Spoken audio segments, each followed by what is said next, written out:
As we get older, we start paying attention to what we put in our bodies. I personally have been listening to my body since I was 18 when I went vegan. I've always been focused on my health. It's super important, mental and physical health. But it's really important for people who are just starting to get more healthy and trying to step up their life. Doing your homework, reading the labels, researching and verifying everything that's quality. It's part of the game these days. That's why I started drinking AG1s.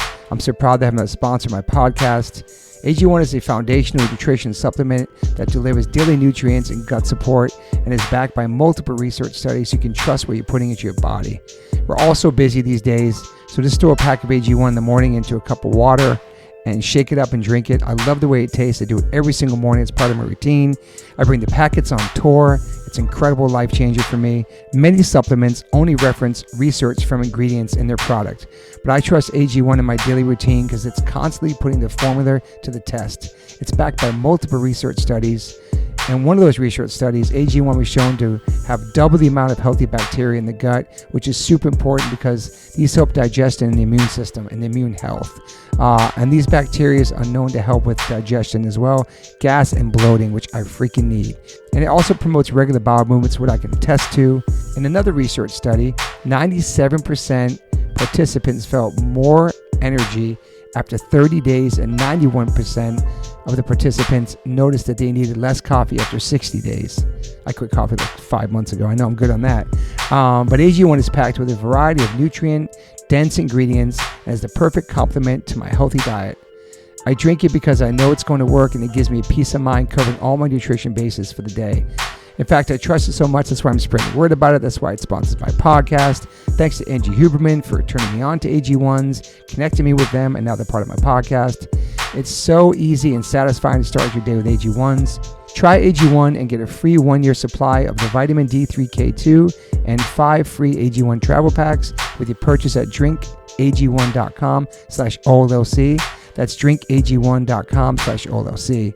It's never been a better time to focus on your health and wellness and get back on track, man. Take control of your daily health. Health is wealth. Gotta give a big shout out to Liquid Death. I've been in a band called H2O for 30 years, and my first real job with a company is a water brand. Go figure. Love you, Liquid Death. Love the people. Love the brand, love the concept, love what they give back, love the community, love what they do for the environment. You can go liquiddeath.com/OLLC and get free shipping on any of their merchandise that they make. They have such incredible collabs. Also, if you want to hear the story of the CEO, my good friend Mike Cesario, on the podcast, you can go to episode 115, part 1. And then 2 years later, we dropped a part 2, which is episode 275 with the CEO, Mike Cesario. Just a man from Delaware with a dream, worked at a marketing company and made this become a reality. Liquid Death is an incredible company, incredible water, incredible people. And I'm super, super honored to be part of them. They sponsor my life. They sponsor everything, my family. So go liquiddeath.com/OLLC and get free shipping on anything you want to buy on that site. If you want to get water, it's exclusively on Amazon.com. Murder your thirst, y'all. Welcome to the One Life One Chance podcast. I'm your host, Toby Morse. Today, I have Christine Elise McCarthy. Thank you for being here. Thank you for having me. This is a long time coming. This is probably 2020, maybe. It's 4 years almost, I think. I started talking to you online about coming on here, right? Yeah. It's been a minute. Yes. I don't know why. I live 5 miles away, so. Yeah, but I think we're all just kind of during that time, didn't want to do anything and just didn't know what we could do or leave and doing all that stuff. So I appreciate you being here. No problem. How are you? I'm very well. Life's good? Life's good. And we're both from Massachusetts, which is pretty awesome. It is. We're both massholes. We're massholes, yeah. Where are you from? I'm from Taunton, Mass. Taunton. All right. So where were you? Where'd you grow up? Boston. Yeah, just straight Boston. Roslindale is a neighborhood in Boston. Okay. So, Echo Park and Silver Lake are neighborhoods in Los Angeles. Yeah. Roslindale is I went to Boston Public Schools. I went to Boston Latin School. Yeah. BU. And how was it growing up? Do you have siblings and stuff too? I do not. Only child. Wow, awesome. Mm-hmm. And how was it growing up there? I'm really glad I'm from there, actually. I think it's a gritty place. It was especially gritty in the 70s. I grew up really poor. I grew up on welfare and the poorest kid in my neighborhood. I was the poorest kid in a working class neighborhood, The rich people on the street had an above the ground pool. Wow. The fancy kind.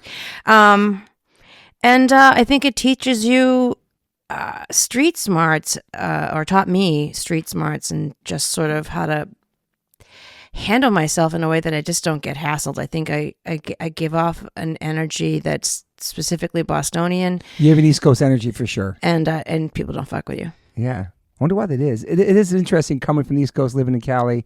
We do kind of have a different edge over people, I think. Mm-hmm. It's like no bullshit, just straight shooters. And I always say that the sort of cliche New Yorker, as it's depicted as brash and rude and unpleasant, is not in fact a New Yorker. New Yorkers are great.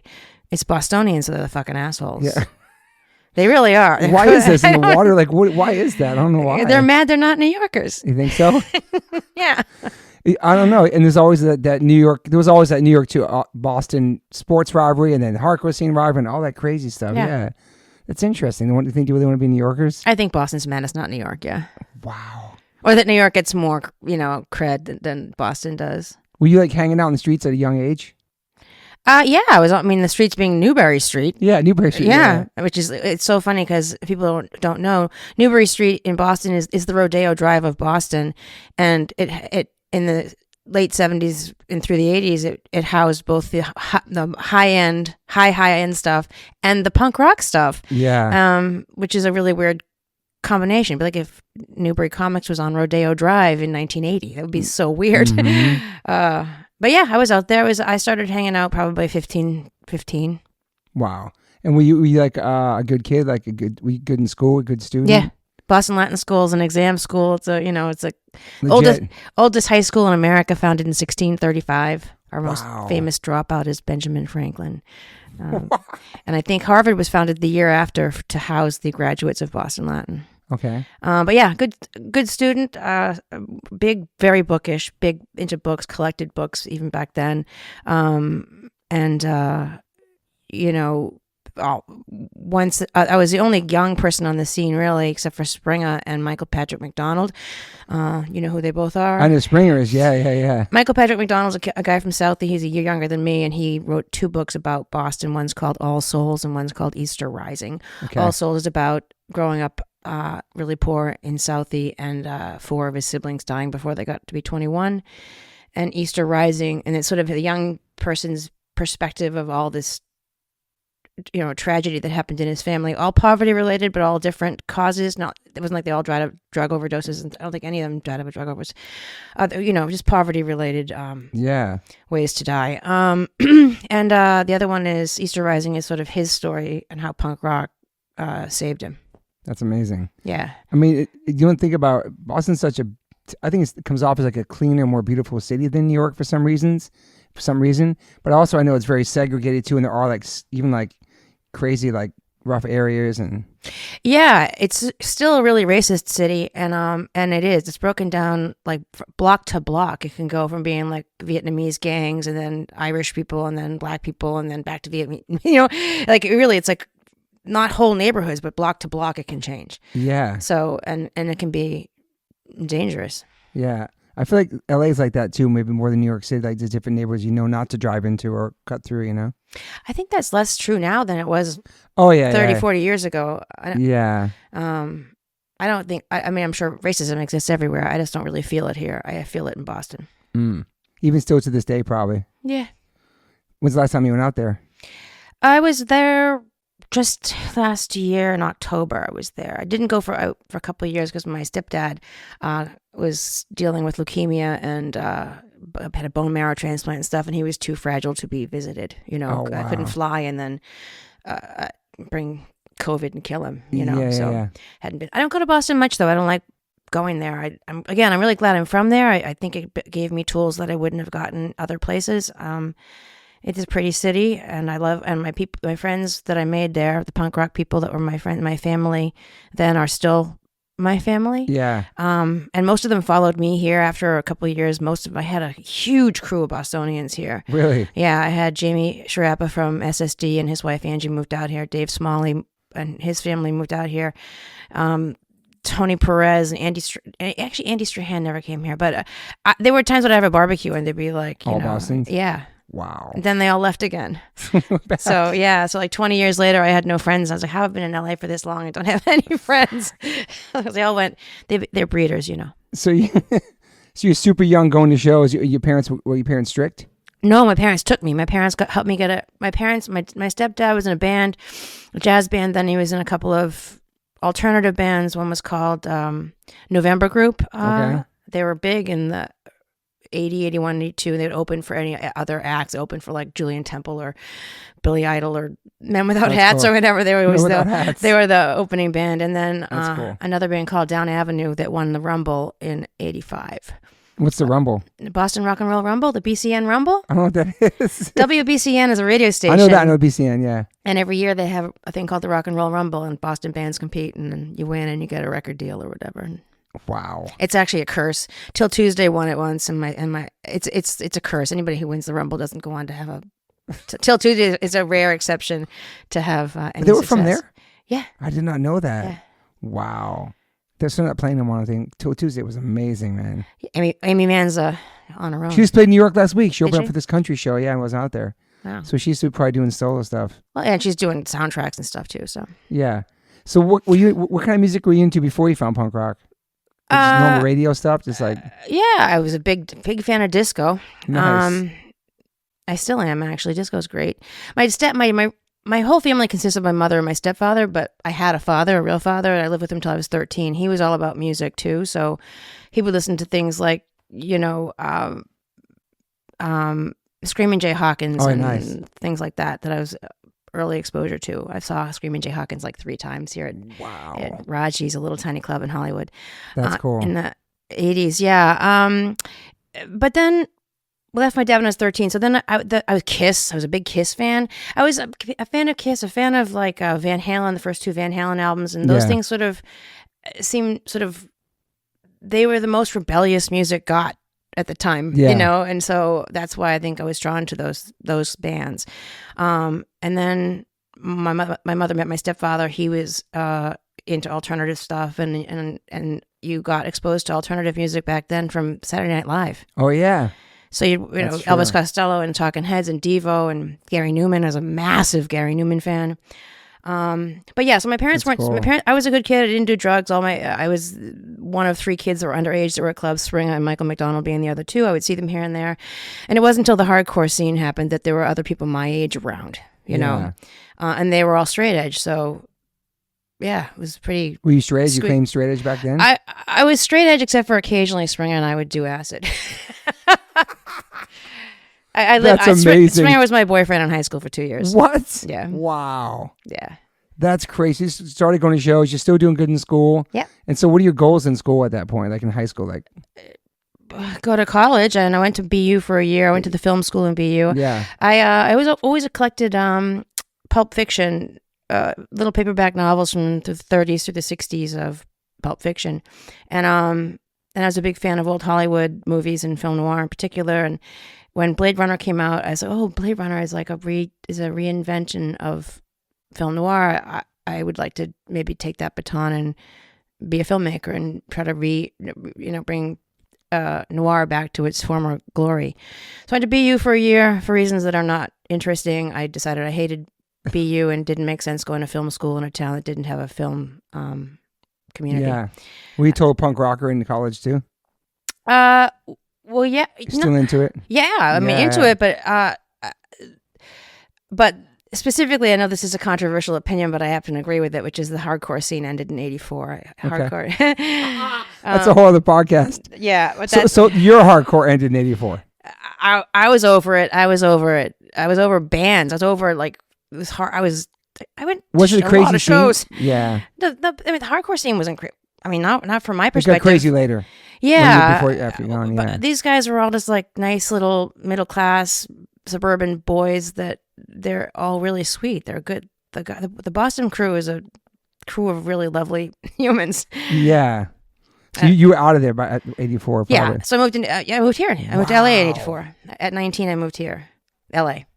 But looking back on it now you know it's still going and there's all kinds of spans and all that. But I can't imagine giving a fuck. I can't imagine giving a single fuck. You checked out 84. That's yeah, because there's a isn't American Hardcore in that as well? Yeah. Because that's that time frame too. I think you're talking about. Yeah. So your hardcore was done in 84. That's so nuts, man. But so after once I got exposed to the other through Saturday Night Live, really, with Devo. I was a huge Devo fan, a huge Elvis Costello fan, a huge Gary Newman fan. Gary Newman is the first live act I ever saw. Really? Yeah. Wow. At the Harvard Square Theater in like 1980. Wow. Or 79. That's a crazy one. Yeah. And so I was in the punk rock scene in Boston pre-hardcore. So I was going to see, Mission of Burma and the Neighborhoods and Lou Miami and the Cosmetics and all these new wave and other sort of alternative bands that were not at all hardcore. You know? Yeah. And so my fashion sense was much like Springer. We both, and Michael McDonald, we didn't come from hardcore, so we didn't adhere to that hardcore uniform, Yeah. I was never part of that. Wow. That look was never my thing. Did you see Minor Threat when they came out there? Of course. Wow. Of course. I see Minor Threat a lot. Because SSD would open for them. Yeah. In fact, my mother took pictures at the Gallery East. I've got pictures of Minor Threat that my mother took. Your mother took them. Yeah. And Wow. and it was the introduction of Dickie Barrett to the hardcore scene, because Dickie smashed his head and he was in the pit and then banged his head and he was bleeding and he got back in the pit with a bloody head and everybody thought Dickie was so badass. And so this is before Impact Unit. Yeah. Wow. So your mom was at the Minor Threat show? Yeah. It's so crazy. Yeah. My stepdad produced a DYS album. The one they just re-released, I think. Is it Brotherhood? It was like 40 years anniversary. Yeah, I think my stepdad Produced that? I think he had something to do with one of the DYS albums. And my mother took, my mother's name is Gail Rush. She's on Instagram. I don't know if her page is public.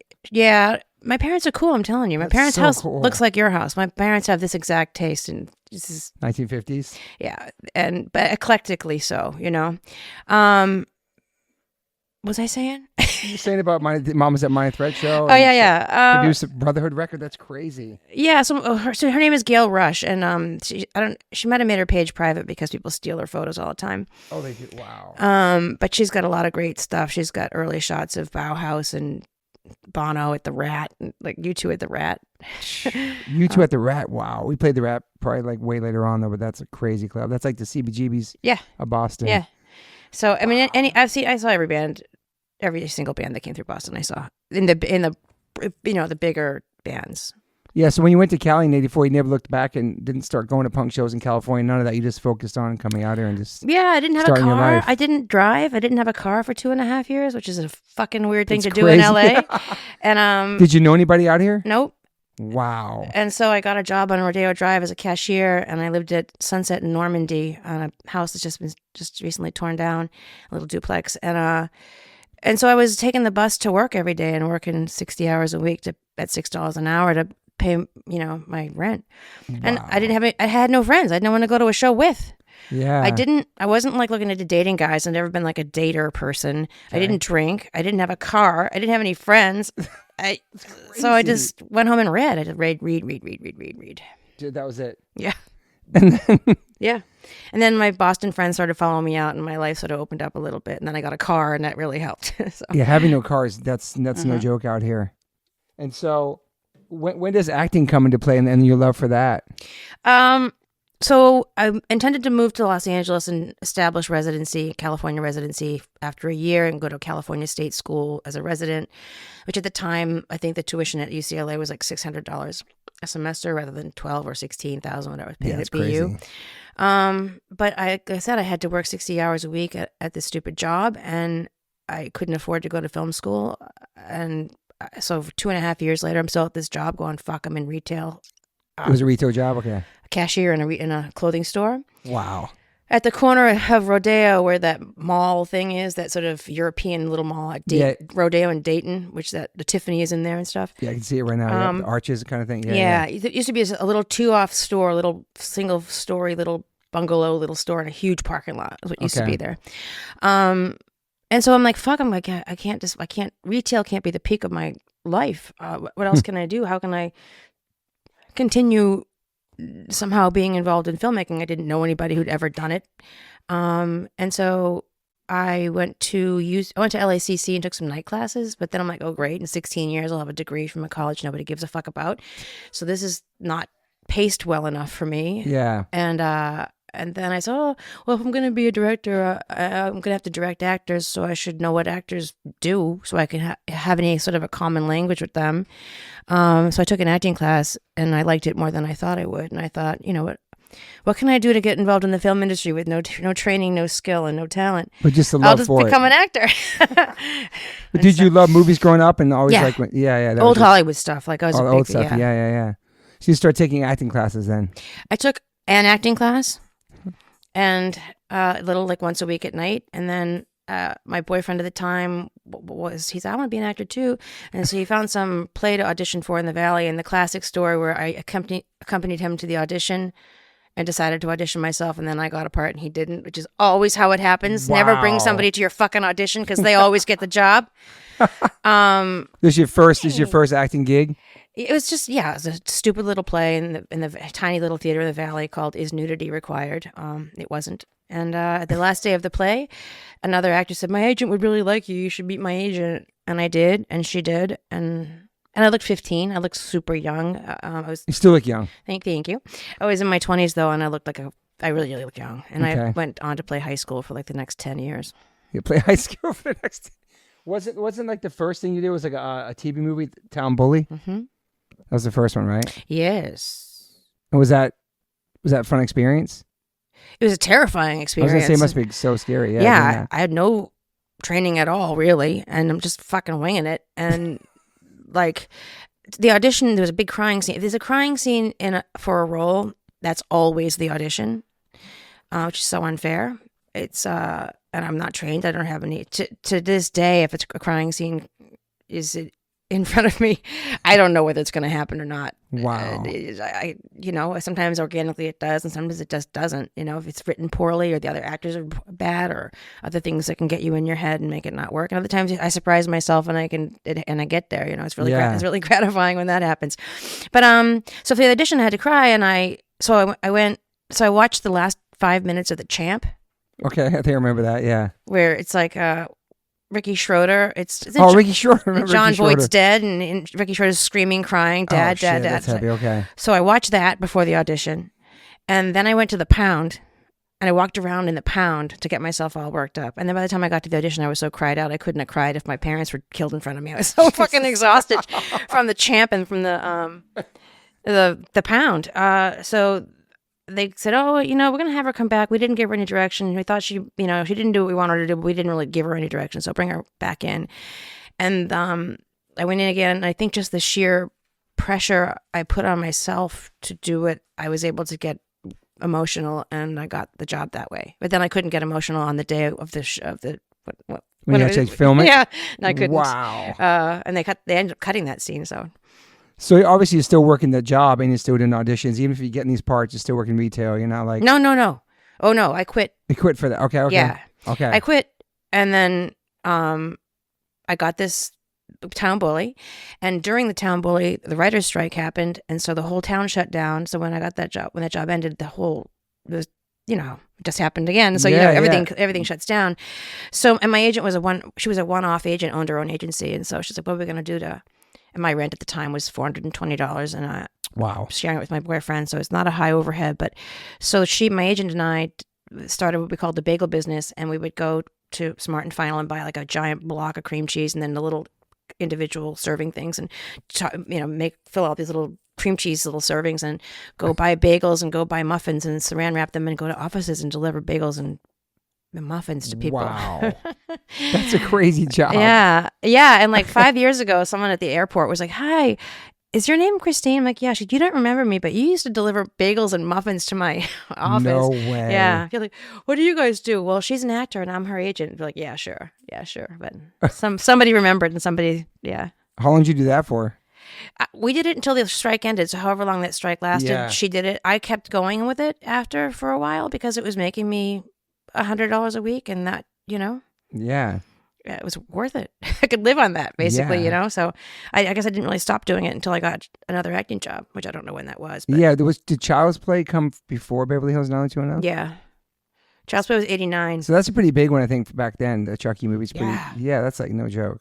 Oh, it was huge. I mean, it's a huge job for me in that it was. a real movie. Yeah. It was shot on the Universal lot, which is as exciting as it can be.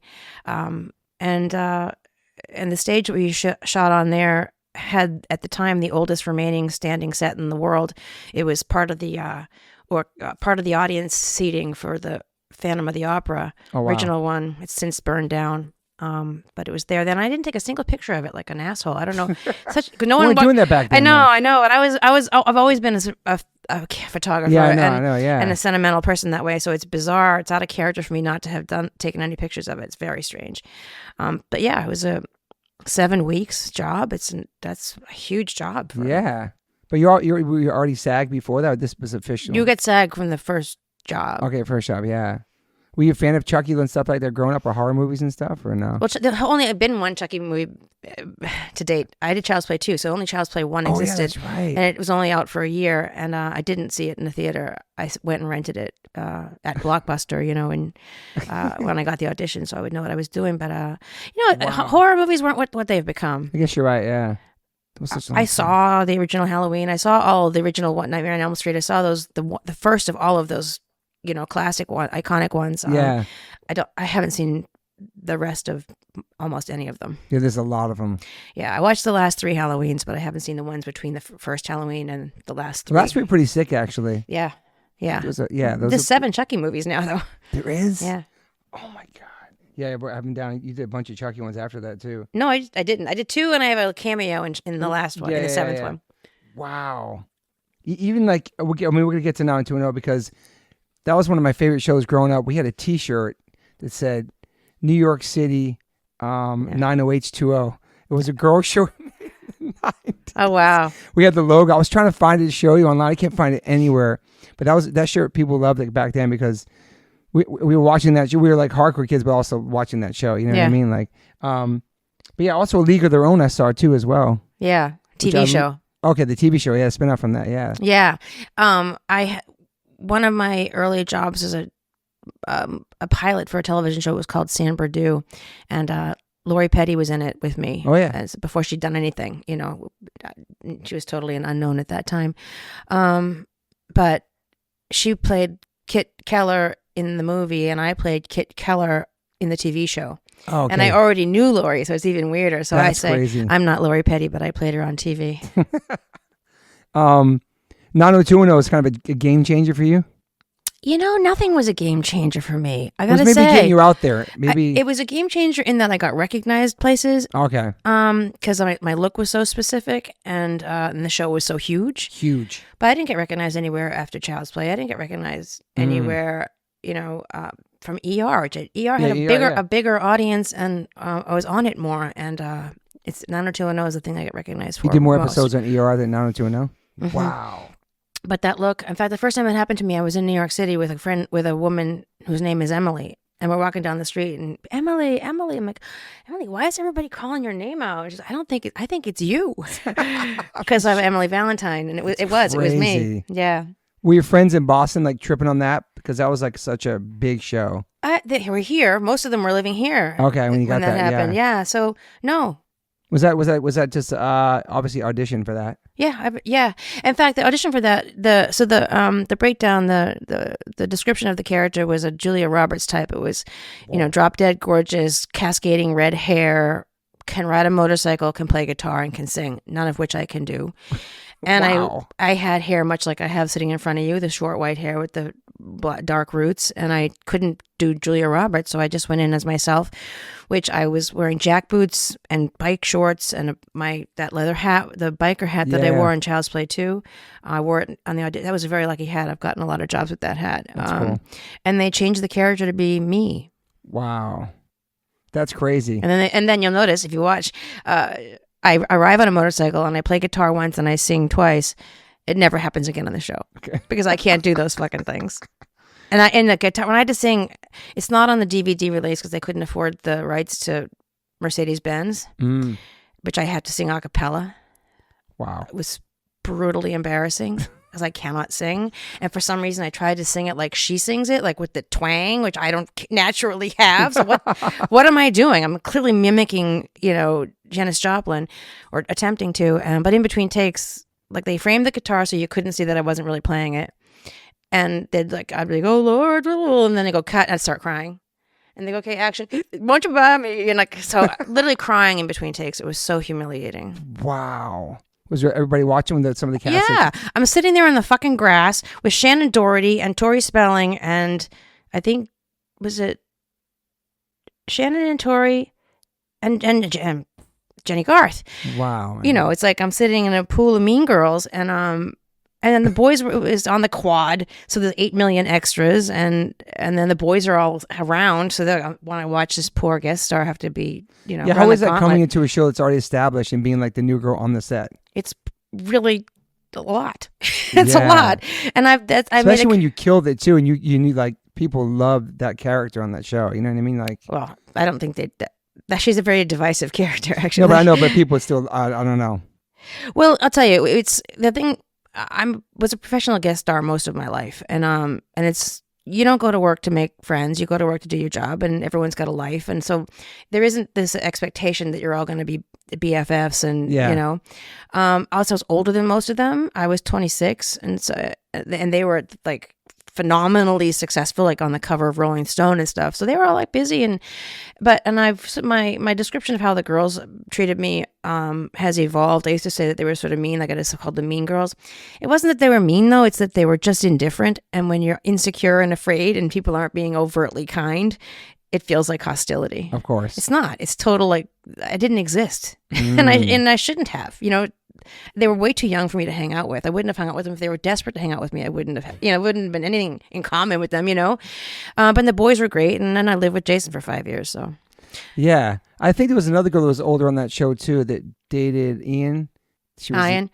Ian, yeah, wasn't that girl that dated him? She thought she was older too. The glasses on the show. No, she didn't date Ian. You mean Gabrielle Carteris? Yeah. She was she older? No. Yeah, okay, but not by I was 26. She maybe was 28. It wasn't like okay. I think Luke Perry was 27.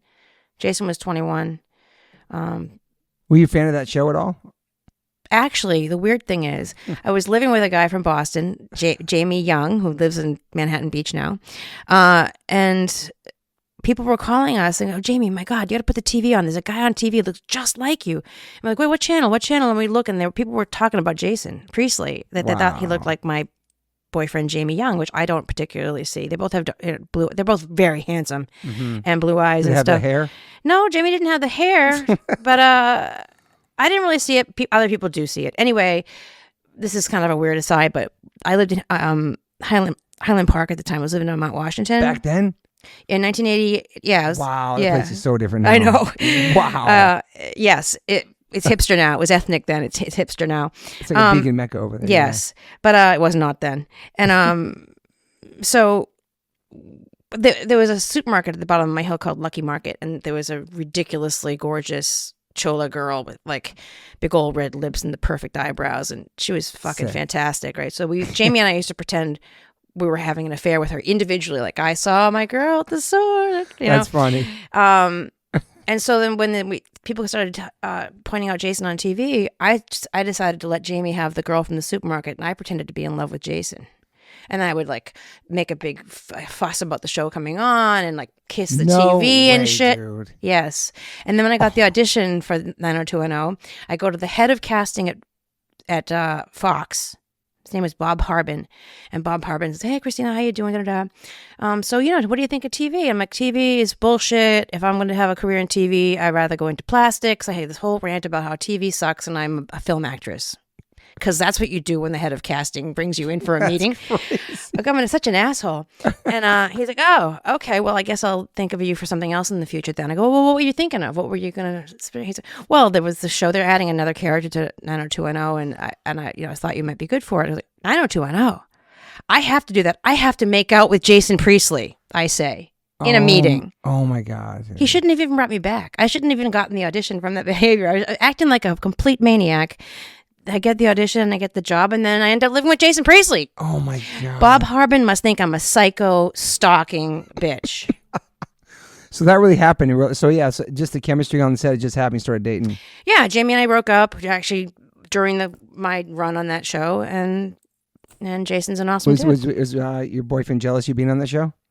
No, he wasn't trying to be an actor anymore, I don't think. No, I don't think he was. we were together 5 years. We got together young. Like, you're not meant to be with the person you meet when you're 21. Did you believe that was happening, that now you're acting with this guy, now you're dating this guy, or what just happened? Was this the moment?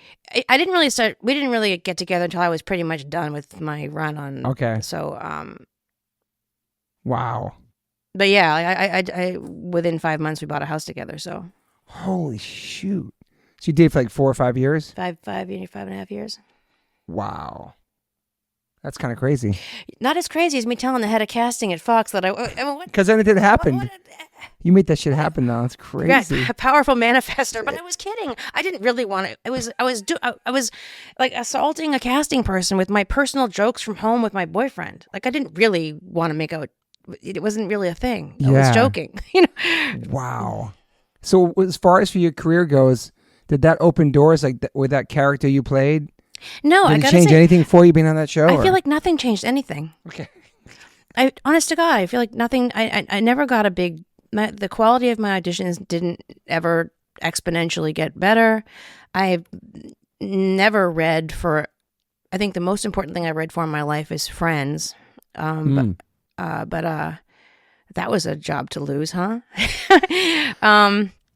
Yeah, I just feel like I plodded along, and things just sort of went in a slow chug, and there was never a big. Yeah. But you dating him, did that put you into a different world as far as like spotlight and fame for that moment? Yeah, it did. It definitely did, because he was what he was, and I learned a lot about how to behave and how to behave from him. He's I got to witness enormous fame in literally standing in his shadow, and see how he handled all of it. And he handled it generally with great aplomb. And he's like a superstar class. Back then from that show, right? A lot of the cast was, but he was like the main one. Yeah, him and Luke, yeah. And Luke is another gentleman. So, yeah, I learned how to handle people and be great, graceful and grateful, and I got photographed everywhere because of him, though. Yeah. Were you making a good living at that point from the show, though? I only did I made $5,000 an episode, and I did 7. Okay.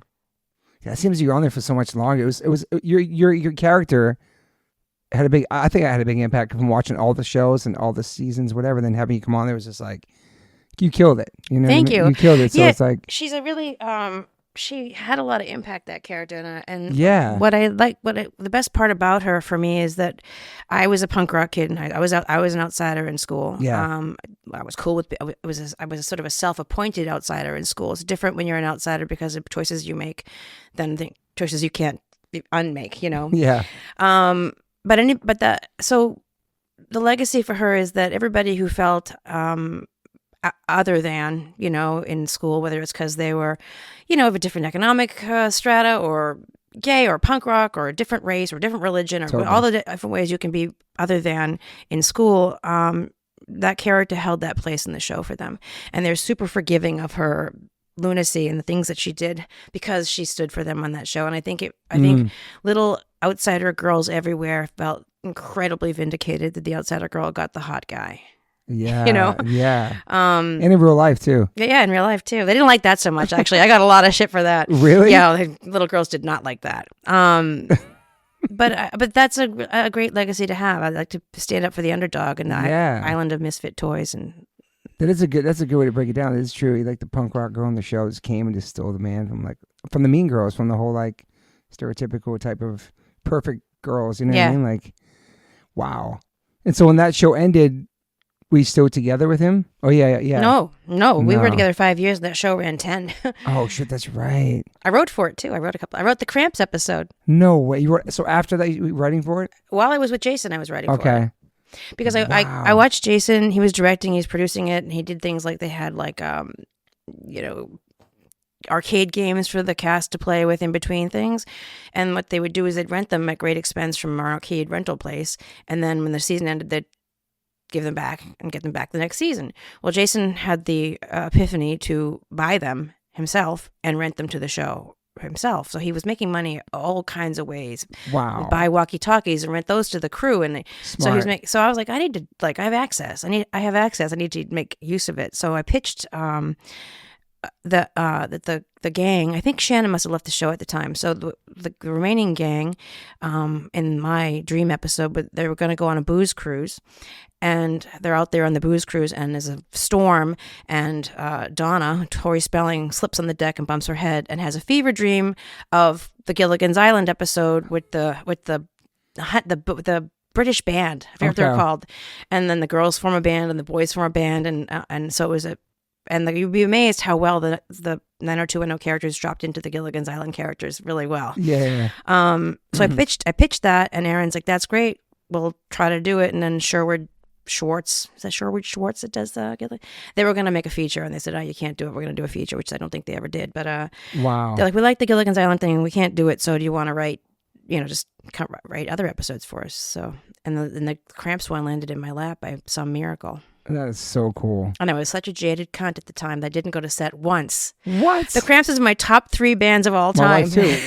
You didn't even go? No, I didn't go. And Holy shit. Such a douchebag move. Because I saw the Cramps, they would play Halloween in Boston almost every year. I've seen the Cramps 10 times. You made that happen though. That's crazy. I didn't go. Why do you think you're jaded? You jaded on the whole thing? I don't know what's wrong with me. I'm just an asshole. It's just relentless. Were you jaded and bitter from the show and stuff like that? No, I wasn't jaded and bitter. No. Yeah.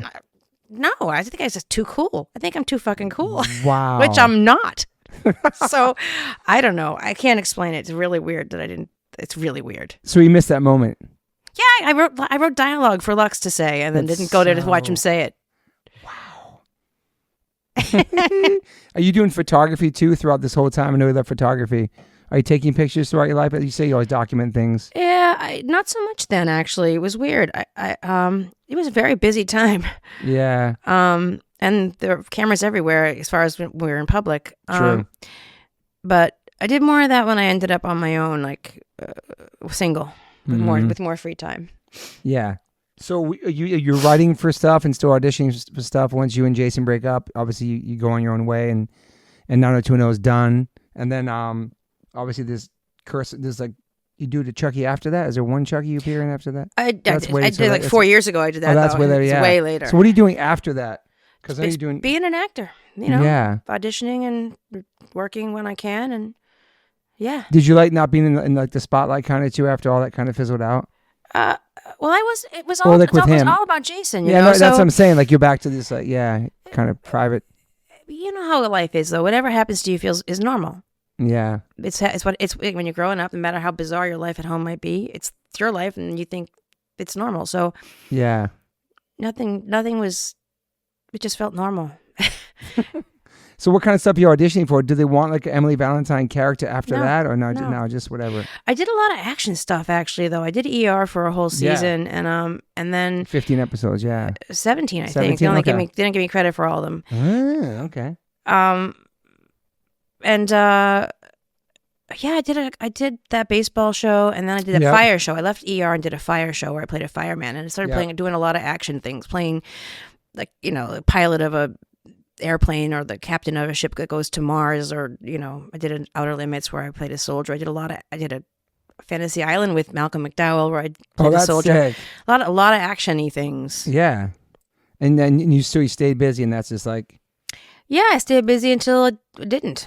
Yeah. It's hard because even if you have money, it just seems like it's almost like when you're in a band, like you live in tour to tour, like you know what the next gig is going to be unless you book the show or get the gig, right? It's still that hustle, right?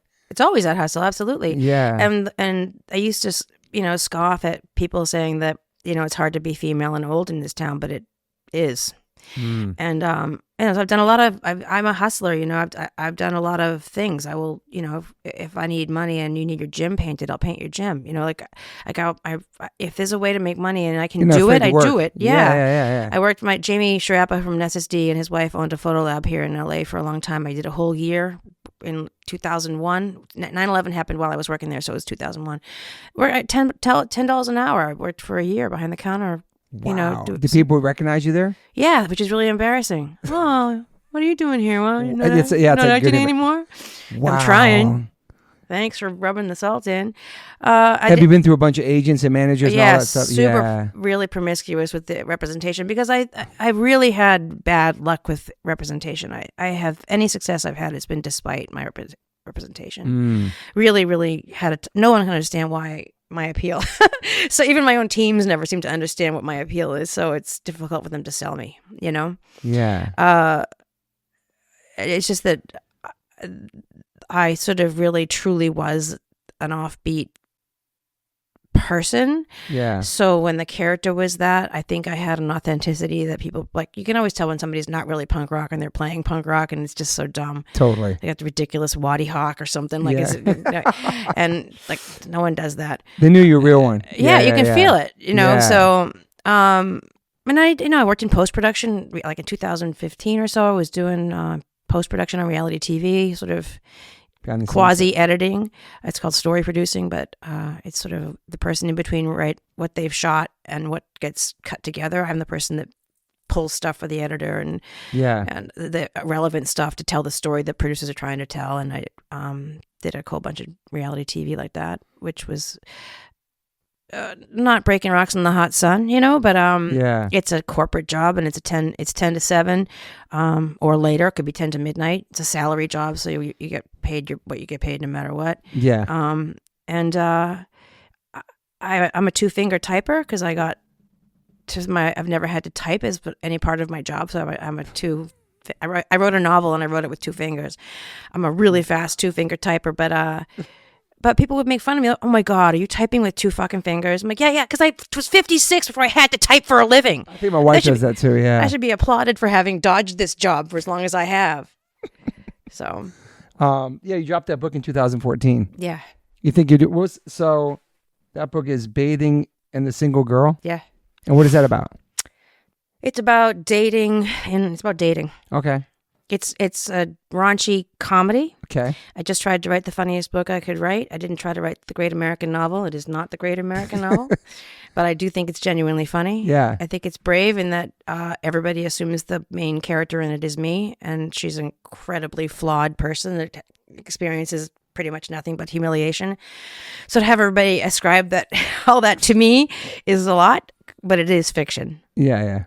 Would you do another book? I had to self-publish that because I wrote it.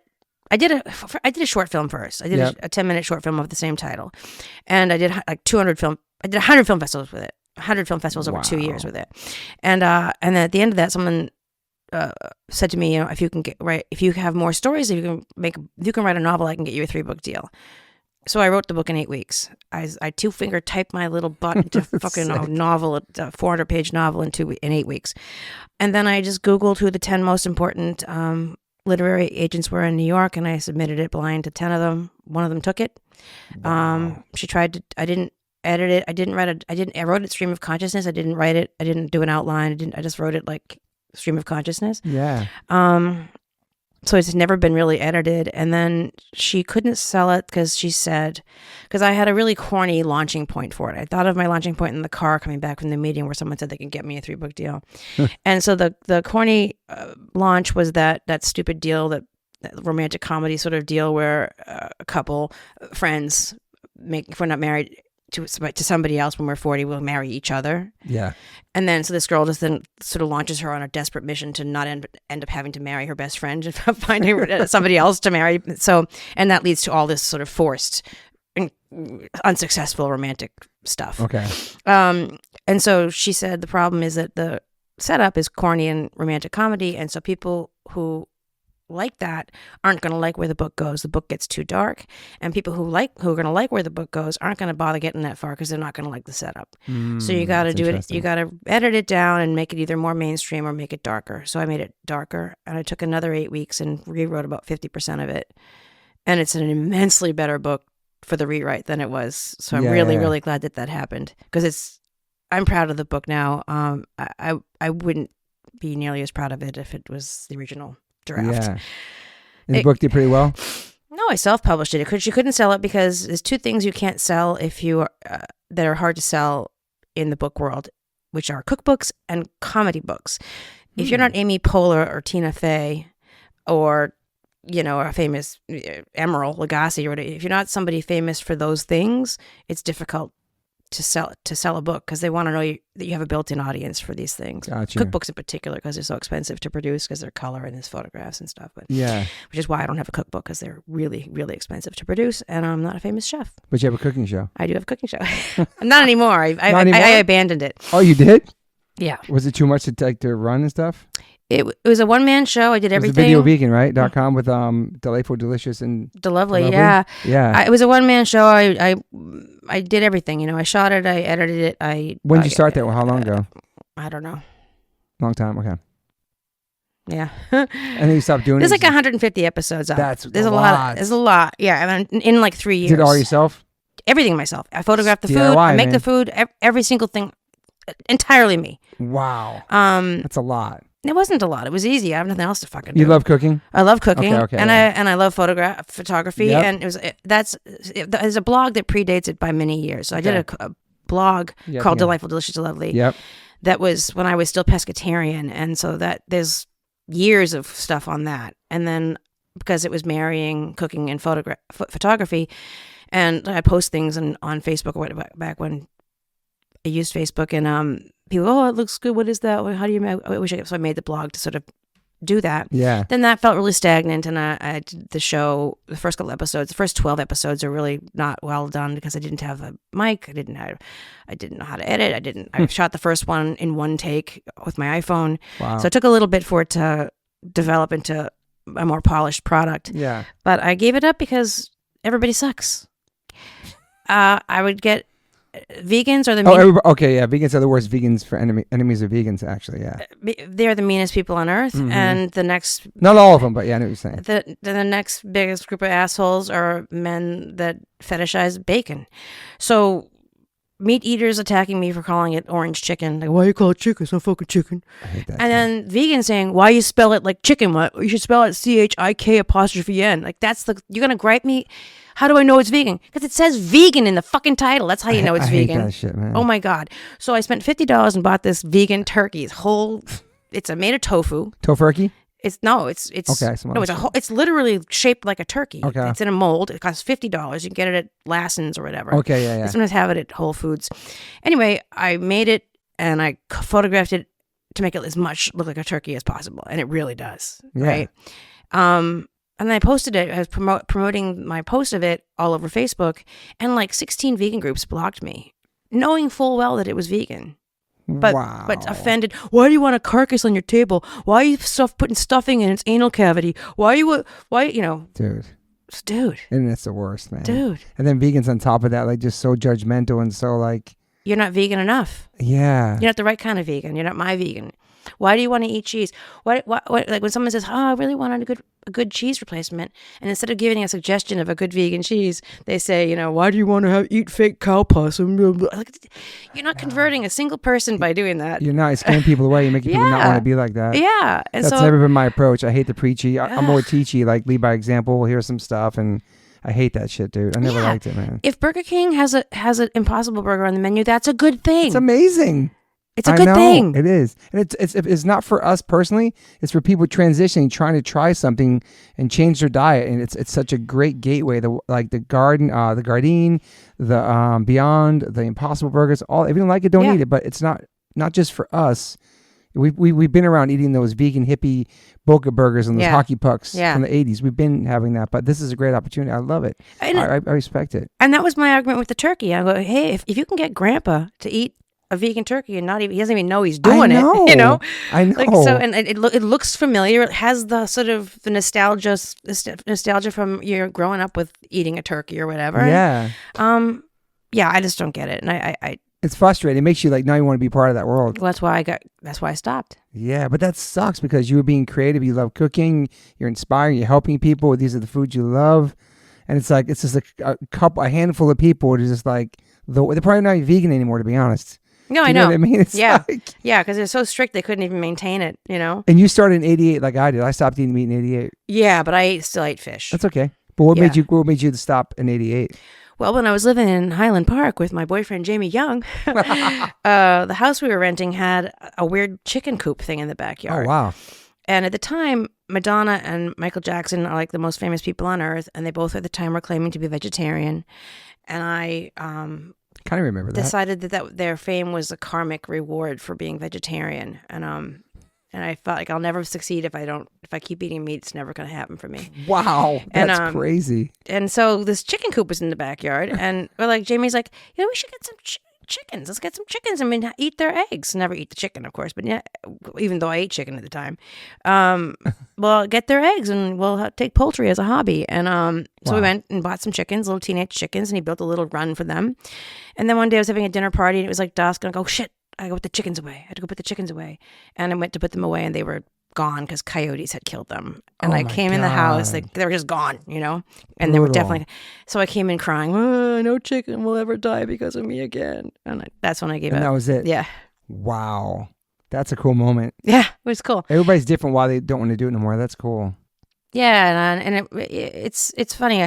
I feel like your body knows what to ask for. Like I feel like if you're in tune at all with your body and you need things, your body starts craving things that have those things in it. Yes. And so there's a period of transition where if you need protein and your body's used to getting it delivered through chicken, you're going to crave chicken for a while. But then when you don't get the chicken, your body learns to crave peanut butter or other things that have it. 100%. And so there is a moment, and I used to have nightmares all the time that I'd forgotten that I was vegetarian and accidentally ate a hamburger. Wow. All these nightmares. I'm like, I forgot I don't eat meat. But yeah, it was a lot harder to do back then too, by the way. It really wasn't in 88 for sure. There was falafels. It was like veggie dogs, and they didn't even have tofu pups, whatever they're called. Yeah, tofu pups, exactly. And they didn't even have fake hamburger, like garden burgers or anything yet. It was like the veggie patties, like the kind of hippie patties we call them. Just vegetables in the patty. Yeah, it's gross. Yeah, no. Black bean. Then we had like Boca burgers, which is the shit after that. But yeah. I can take that though, because really a hamburger for me is just all the crap you put on it. Yeah. These Impossible Burgers and Beyond Meat. I was like a ambassador for Beyond Meat for a while in the very beginning. I like it. It's gluten free and soy free. That's why I like it. It's easier to digest for me. Yeah. I was super excited to try them, at Crossroads Kitchen over here when they had them. That's my boy Tall. Yes. It's a great restaurant, and when they first got those burgers, and they're the first ones that have them. Yeah. So excited to try them, and I'm glad that they're on most menus at the airport and stuff. They're really on most menus. Most people, if they have a burger, they have that for you. Yeah.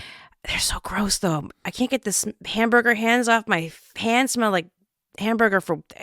No amount of washing gets it off. The Beyond used to smell weird when we cooked in the house. Yes. It was a weird kind of... It's probably changed by now. Shout out to Beyond. I love you. Appreciate you. But it had a weird smell cooking them. Yeah. Maybe they figured it out by now. I don't know. Maybe, because I've actually... Again, I was the ambassador for them, and they would give me free product and give me stuff to promote them. Yeah. And, now they're huge and don't need They're massive. Don't need me. But they're just great. That's the whole point. Although they got rid of my favorite product of theirs was the chicken strips they have. That's gone. It's gone, and it's absolutely the best fake chicken there was in the world. I loved it. It was really a very versatile fake chicken. Why did I get rid of that? It's interesting. I don't know, but when you go, if I get an Impossible Burger, eat it at the airport or whatever. You smell it, yeah. I swear I washed my hands 10 times and you can't get it off. It is crazy. There's this whole anti-fake meat campaigns that are probably being sent here from the meat industry that are all these things and being pushed on people how bad it is and how processed it is and the stuff that's inside of it. It's like... Oh, really? Let's talk what's inside a real burger. Let's talk about suffering, death, torture. All the antibiotics and just everything in there. Yeah. And there's no way you can eat that much suffering and death and it doesn't have... You know what I mean? Yeah. It has to be in that meat. Molecularly. I mean, they die in fear. Yeah. And it's like it's in your body. They live in agony and die terrorized. Oh, man. So did you go vegan after that? Yeah, I was pescatarian until not that long ago. I don't know how long it is. I don't like the question either when people ask me because this is competition. Like, how long have you been vegan? Oh, yeah, whatever. You went vegan, whatever. You can tell by the blog about when it happened. Yeah. You know? Yeah. Was that an easy transition for you?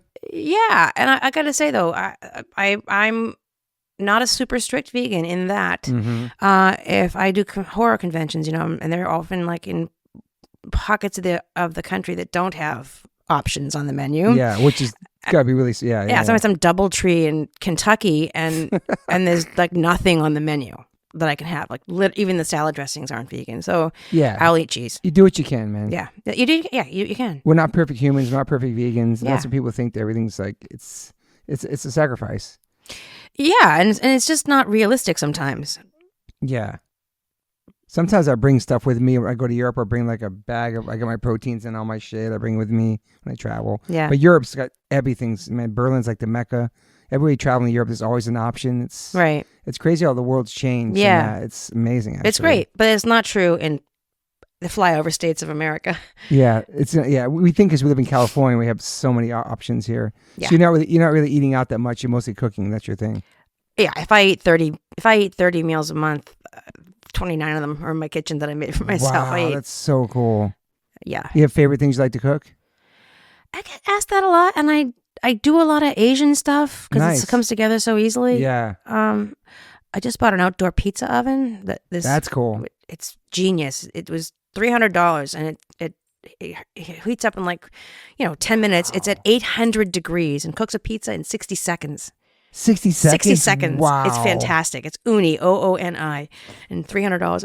Really a good investment. What about an air fryer? You have one of those? I do. People I have speak everything. highly of those air fryers. I have everything that a kitchen can have. I have at least one of it. Wow. You should, we'll talk about it after. I do this live stream on Wednesdays with this person. Sometimes we do cooking, and me and my son burn everything we try to cook in here. We're terrible cooks, and she's a great chef, so like it's really fun. Well, you're handled at least. Right?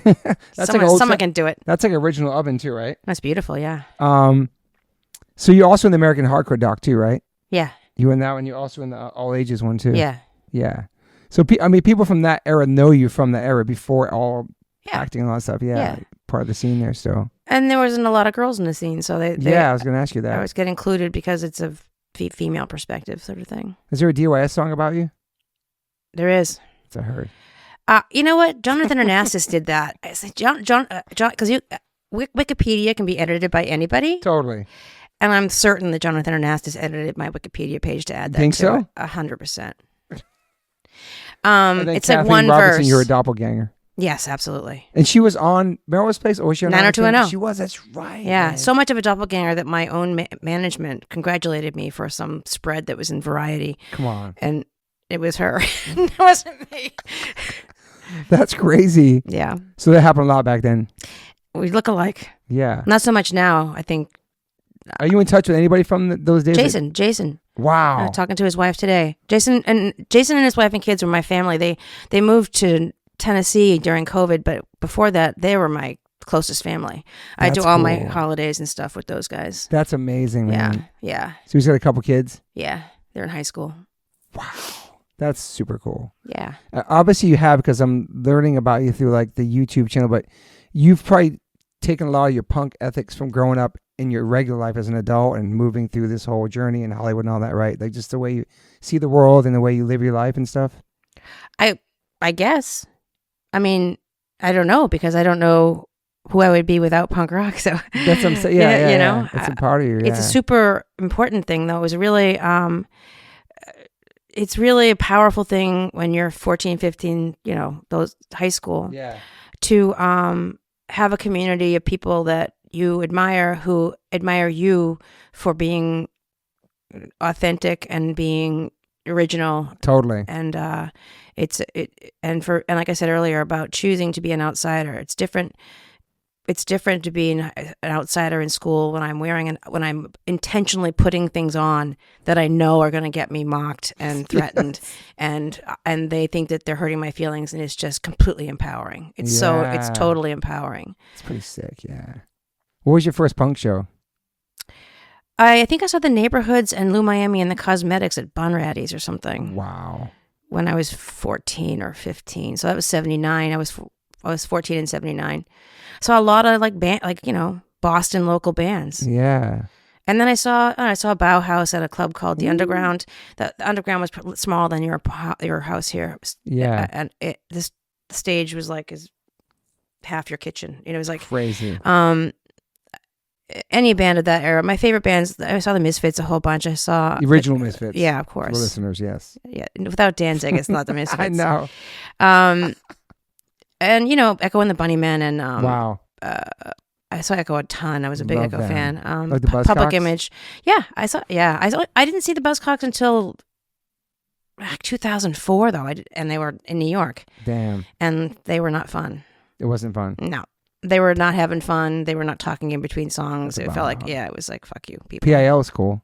So Public Image a bunch. My mother's got great shots of Public Image at the Channel. Legendary club for listeners in Boston. I've been there when I was a kid. Incredible, man. Yeah, I saw the Dead Kennedys a bunch. You know, everything you can think of that was from that era, I saw. Yeah, because I moved to Rhode Island after Taunton, Mass, and lived in Newport for 4 years, and I would go to shows in Boston and Rhode Island, stuff like that too. Yeah. I saw Prince at the Metro on Lansdowne Street in 1979. Bro. And the Dirty Mind tour. Really? And he's in a thong and leg warmers. My mother's got photos of that too. No way. Yeah. What about like a photo book? Would you do something like that? You can. I mean, you could just, you know.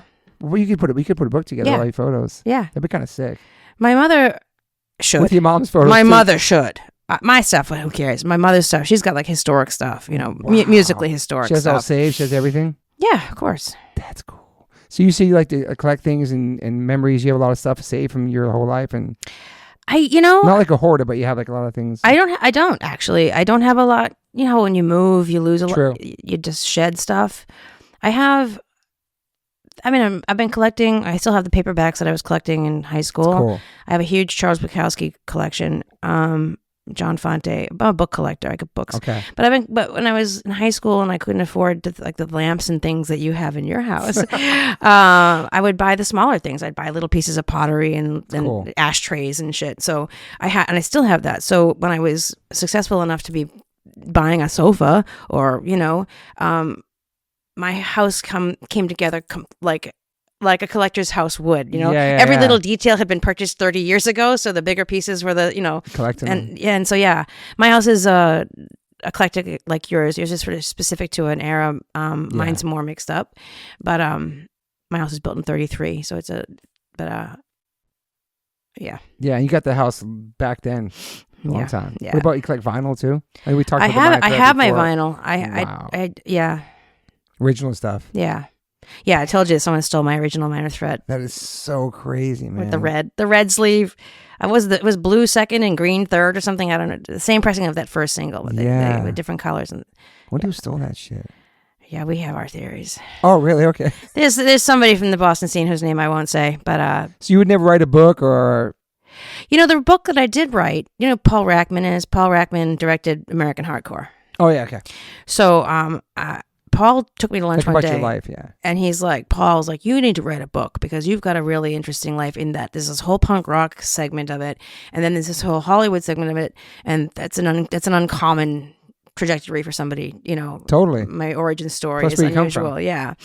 And I'm like, I can't write that book because while I have a lot of great stories, I'm not telling them. I'm not gonna tell a shitty story about somebody famous. I'm just not. Oh, that part, yeah. I was thinking about more of your like punk. No bad stories about that. Although nothing bad really, because the kids are all my family still too. So even if there was a bad story, I would never say it. But totally. If I had a shitty story about somebody that I worked with as an actor, I'm just not telling the story. I'll tell you at dinner, but I'm not gonna tell. I'm not putting it in a book. You seem like somebody didn't get caught up in the Hollywood shit. You stayed like, I'm a girl from Boston. I'm East Coast. Like you didn't get caught up in any of that shit. Even though you dated Jason Priestley, fucking. Well, because my Boston crew was here to keep me honest, Yeah. Like you never just stayed the same person. Yeah, and I mean, it wasn't like I made an effort to stay the same person, but there are people that I like when I started working and they hadn't seen me in a long time. Even Jamie Young, my boyfriend, when I hadn't seen him for a very long time, he moved to New York after we broke up, and he was even at one point like, "You're the same. You're just the same as you ever were." I'm like, "Duh, what'd you think? What'd you think was gonna happen?" So, are you a hopeless romantic? No. Okay. You mean as far as romance? Like, yeah. No, I'm quite the opposite. I closed the store. Have you had long relationships though? Jamie was 5.5. Jason was 5.5, and then basically I've been single since. Wow. Since 97. I had a little boyfriend like a couple of years ago, like 10 years ago. He was long distance though. It was like 4 years of long distance, but it was the most talk. Close the store. It was the most talk. I closed the store like 10 years ago. Respect. So not no dating apps on that shit. No, I closed the store. Okay. It's closed. I closed my store too. The store's closed. No, I've never been on a dating app. I've never been on a proper date. I don't believe in that. On a proper date ever? No, I think dating, I call it interview to a blowjob. It's like, how many dinners can you sit through before you got to pull the trigger at some point, you know? Oh my God, and dude. People are just on good behavior and not themselves. And I just don't believe in going to dinner to get to know somebody better. Wow. Look at the effort. Yeah. The men that I have been with, it happened organically. You never wanted kids? No, never wanted kids. I knew I didn't want kids when I was 6. When you were 6? I knew I wanted dogs.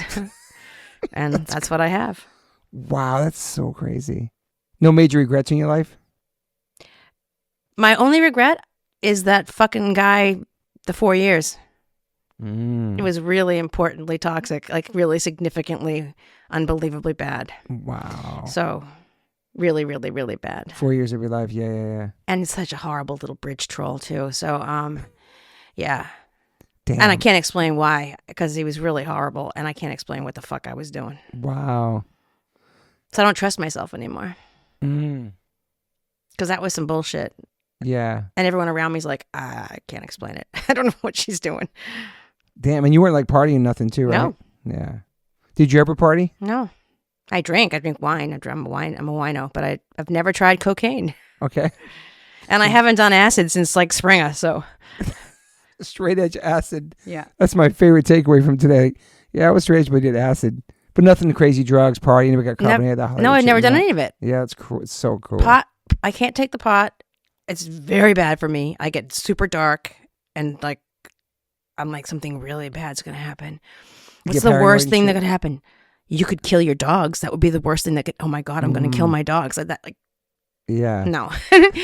But I've never tried anything. Acid, and, ecstasy. I did some ecstasy too, but, you know. Yeah. But not since 95, you know. Yeah. I'm just not. I drink. Yeah. You're wino. Yeah. Do you still do auditions and stuff now? Yeah, had one yesterday. Wow. Yeah.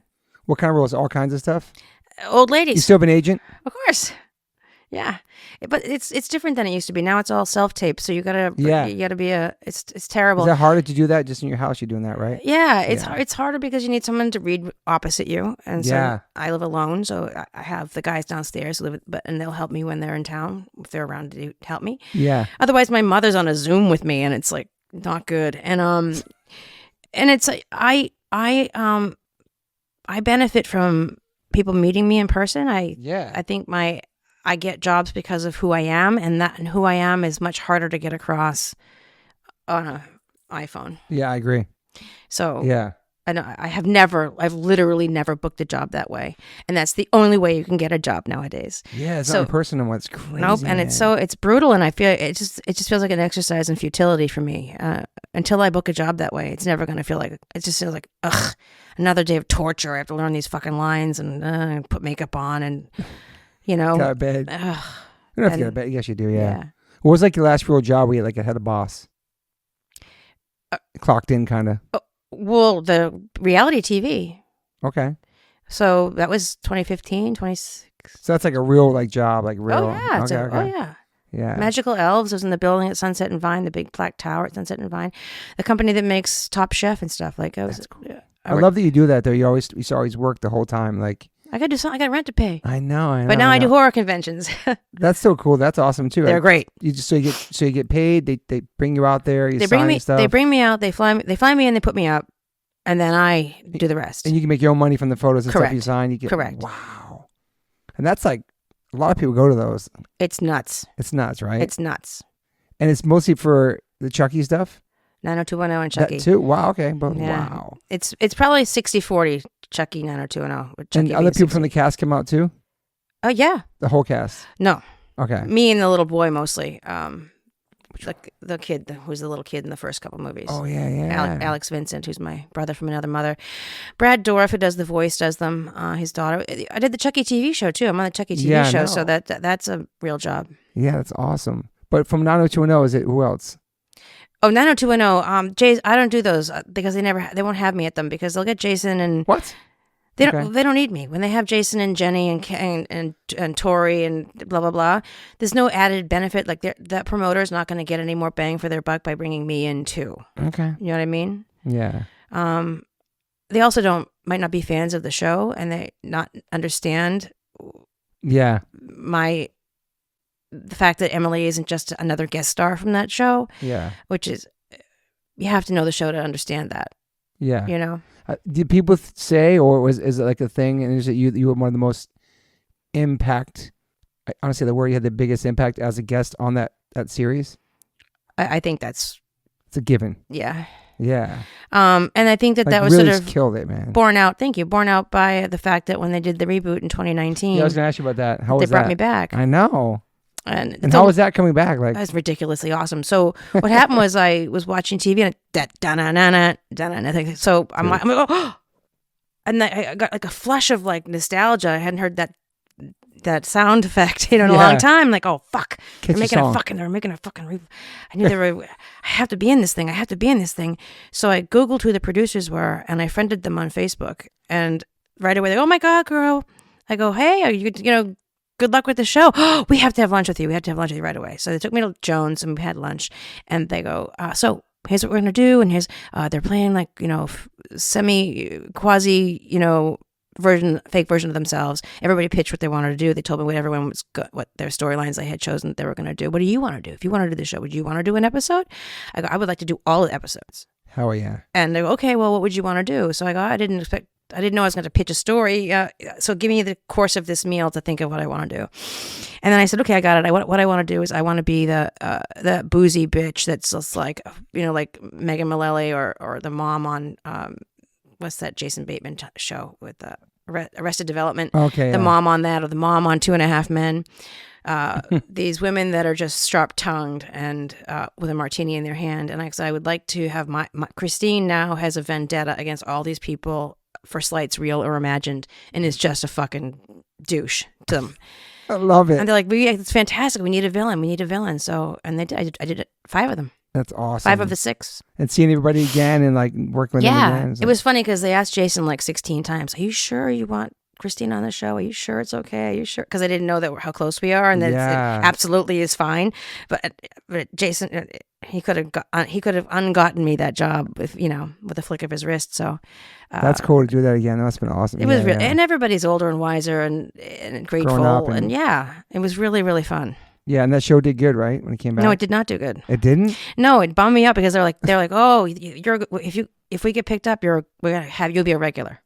Which means my payday will, exponentially go up and have a real job for, presumably for a couple of years. Like that show should have gone, Yeah, hell yeah. And but fans didn't like it. They didn't like the meta fake. They thought they wanted David and Donna in the Peach Pit with fucking Brandon serving them mega burgers. Pit. Oh my God. And if we'd given them that would have been so depressing.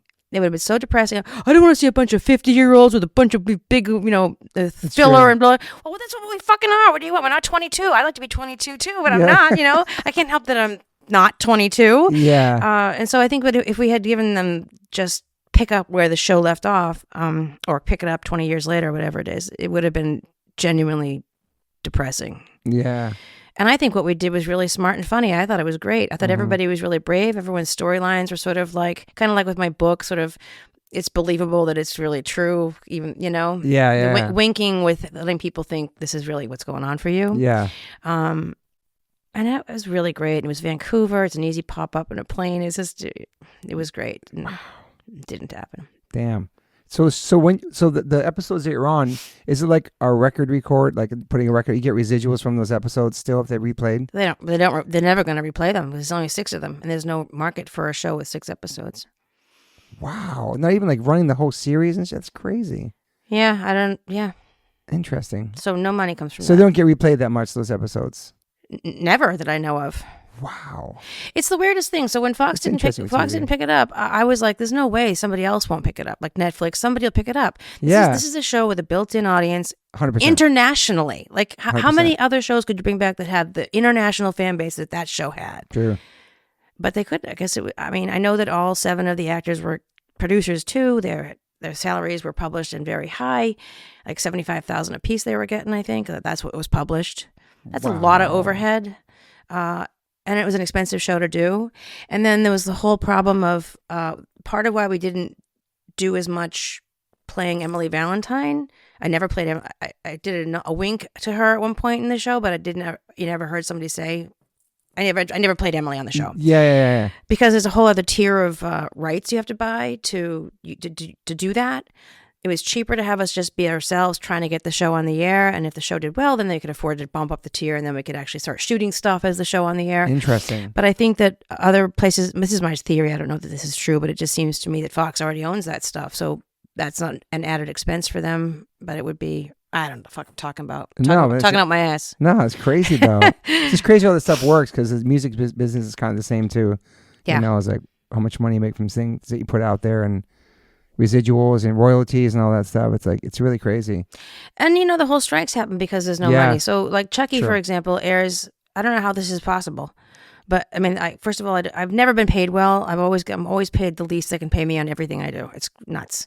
Like I did ER 17 episodes for $3,000 a piece. Like that's a whole year. It's not even legal, I don't think, but whatever. Wow. I just, in that 902 and everything I just top a show, which is, I think, $8,000 or something, and it's not a lot of money when it's the only job you had that year. That's crazy. And or the only job you had for 3 years. So it just seems so much larger than life, obviously, as a person who's watching it. It's the reality is grim, and so Chucky doesn't pay me very well.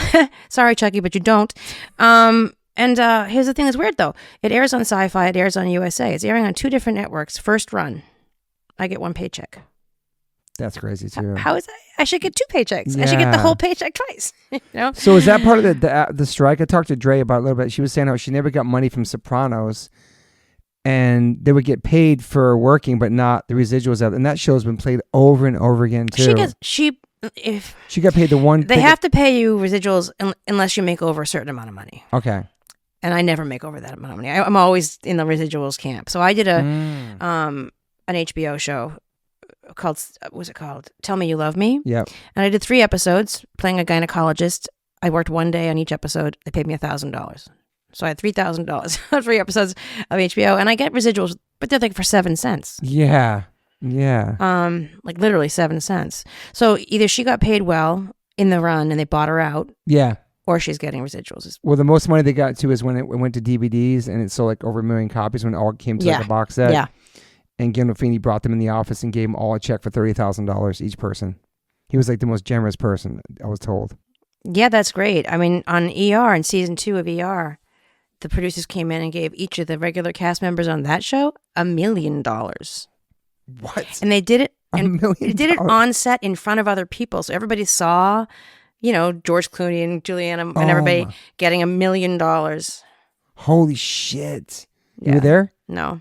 Oh and but I wasn't there, and I was off the show at that point.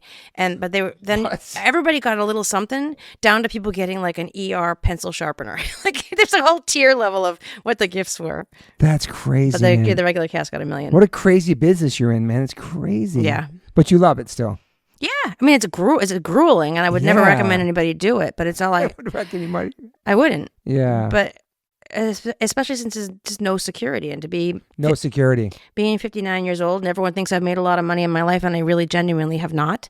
Yes. I'm just, like I said, I'm a hustler, and I you are a hustler. I don't squander money. I don't have any. You're smart with it. Expensive habits. Yeah.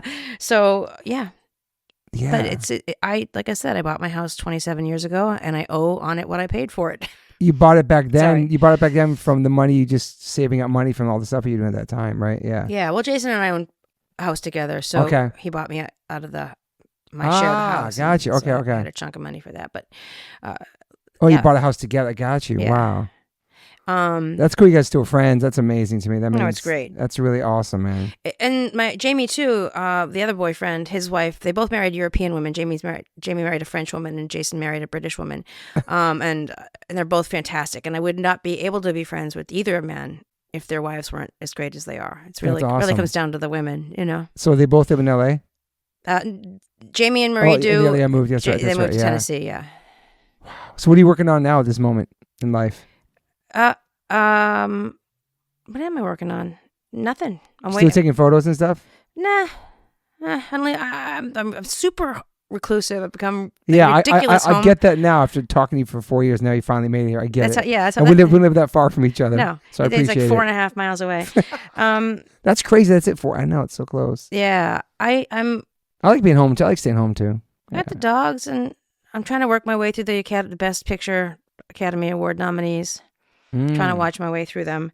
I didn't. They usually send us screeners. I get DVDs. Yeah. And this year, I didn't realize it until yesterday.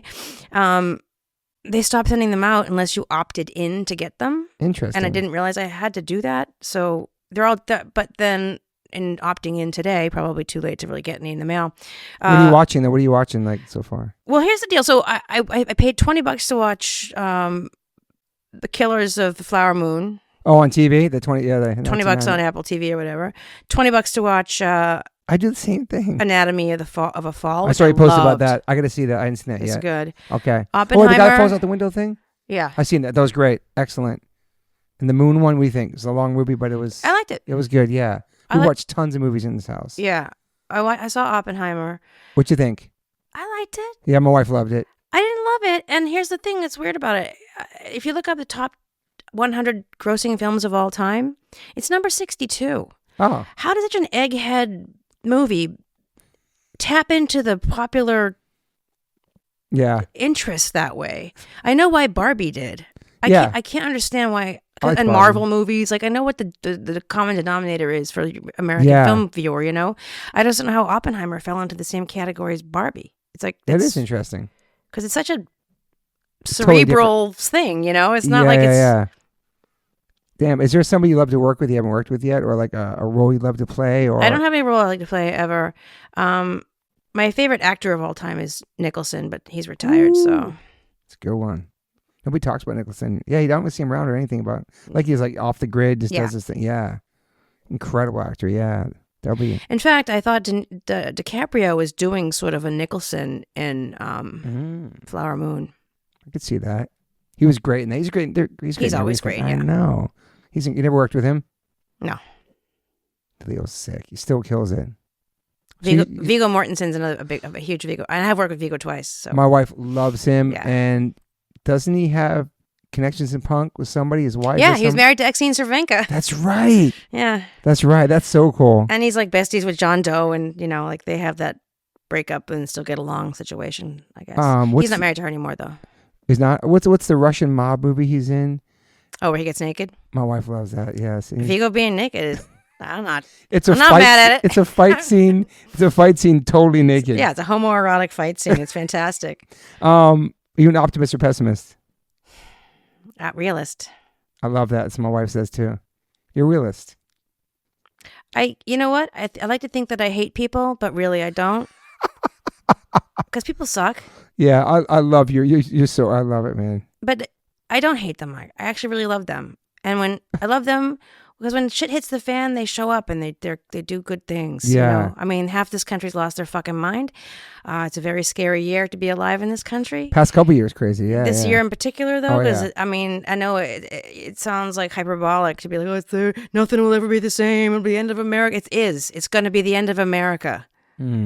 It's if crazy, a certain person regains power. Oh yeah, it's so scary, man. So that I have a difficult time dealing with the hypocrisy of and the just willful ignorance and the willful denial of reality for 38% of America. 38%, yeah. Or some shit like that. But those same people, if there was a natural disaster where they live, would show up for people and not be worried about, you know, who they voted for, what color their skin was, and they would help them. So, and protect the country and stuff. Yeah.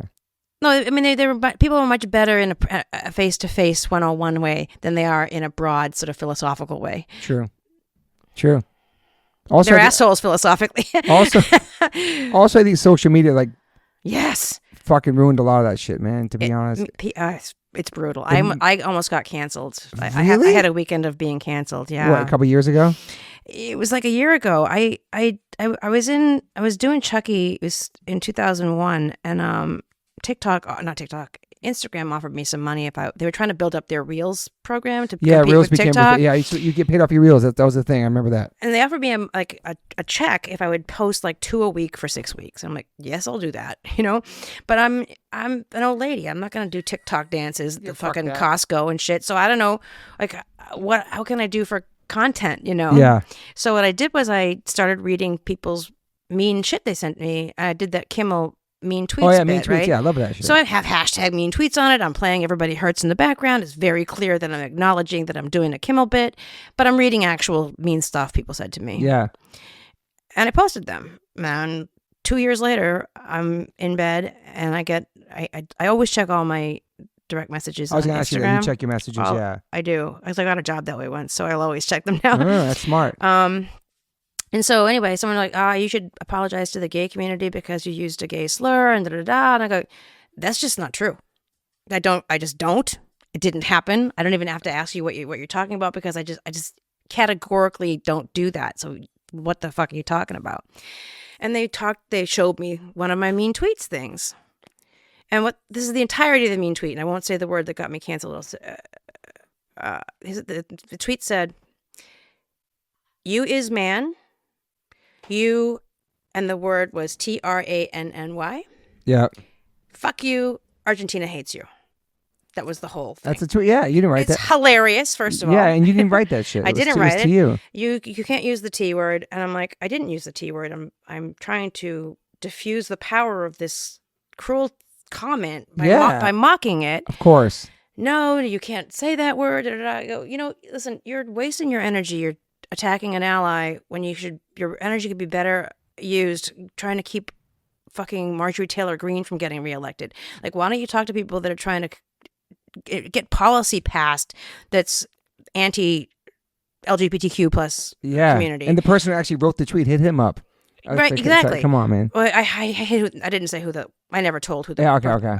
But and I'm like, and by the way, you don't even know where I fall in the rainbow. You've got no idea what's happening with me over here. So yeah. And I said, and you should apologize.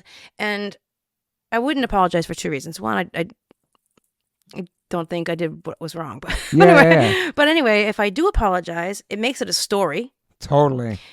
And secondly, what happens is 5 years from now, someone's like, "Oh, Christine, Christine Elise, didn't she have to apologize for hating gay people?" Yes. Like that. And I don't even remember what happened or the details of it, just that I had to apologize for something. 100%. And now I'm some, anti-gay person, which is wildly not true. So, but they screen grabbed it all and put it all on Twitter. And so people were calling for my suicide for an entire weekend. It was, come on, I was like reduced to tears. I'm like, if I was a 15-year-old girl, I know why kids kill themselves. Yeah. It was a lot. Wow. I'm sorry I went through that. That's crazy. That's what the internet's just fuck, man. And so it was really hard on you, yeah. It was brutal. I mean, it was like, I used to like you, and now I'm hearing what you said, and it was really, again, I know why little kids kill themselves. Yeah, and it's crazy because it's like, it's all on the phone. Like right now we're having a conversation, I mean, thinking about the fucking phone, but that's on the phone, which is like a thing. It's like, it's real, but it's not. Like, you know what I'm saying? Like in real life, people love you, and it wasn't like that, right? It's like, it's not like people talk shit and then they never say shit to your face in real life. It's just on here. They're trolls, they're bots, they're wasting so much time. It's sad, man. It's really sad. And you got a lot of energy, and it could be directed somewhere useful. 100%.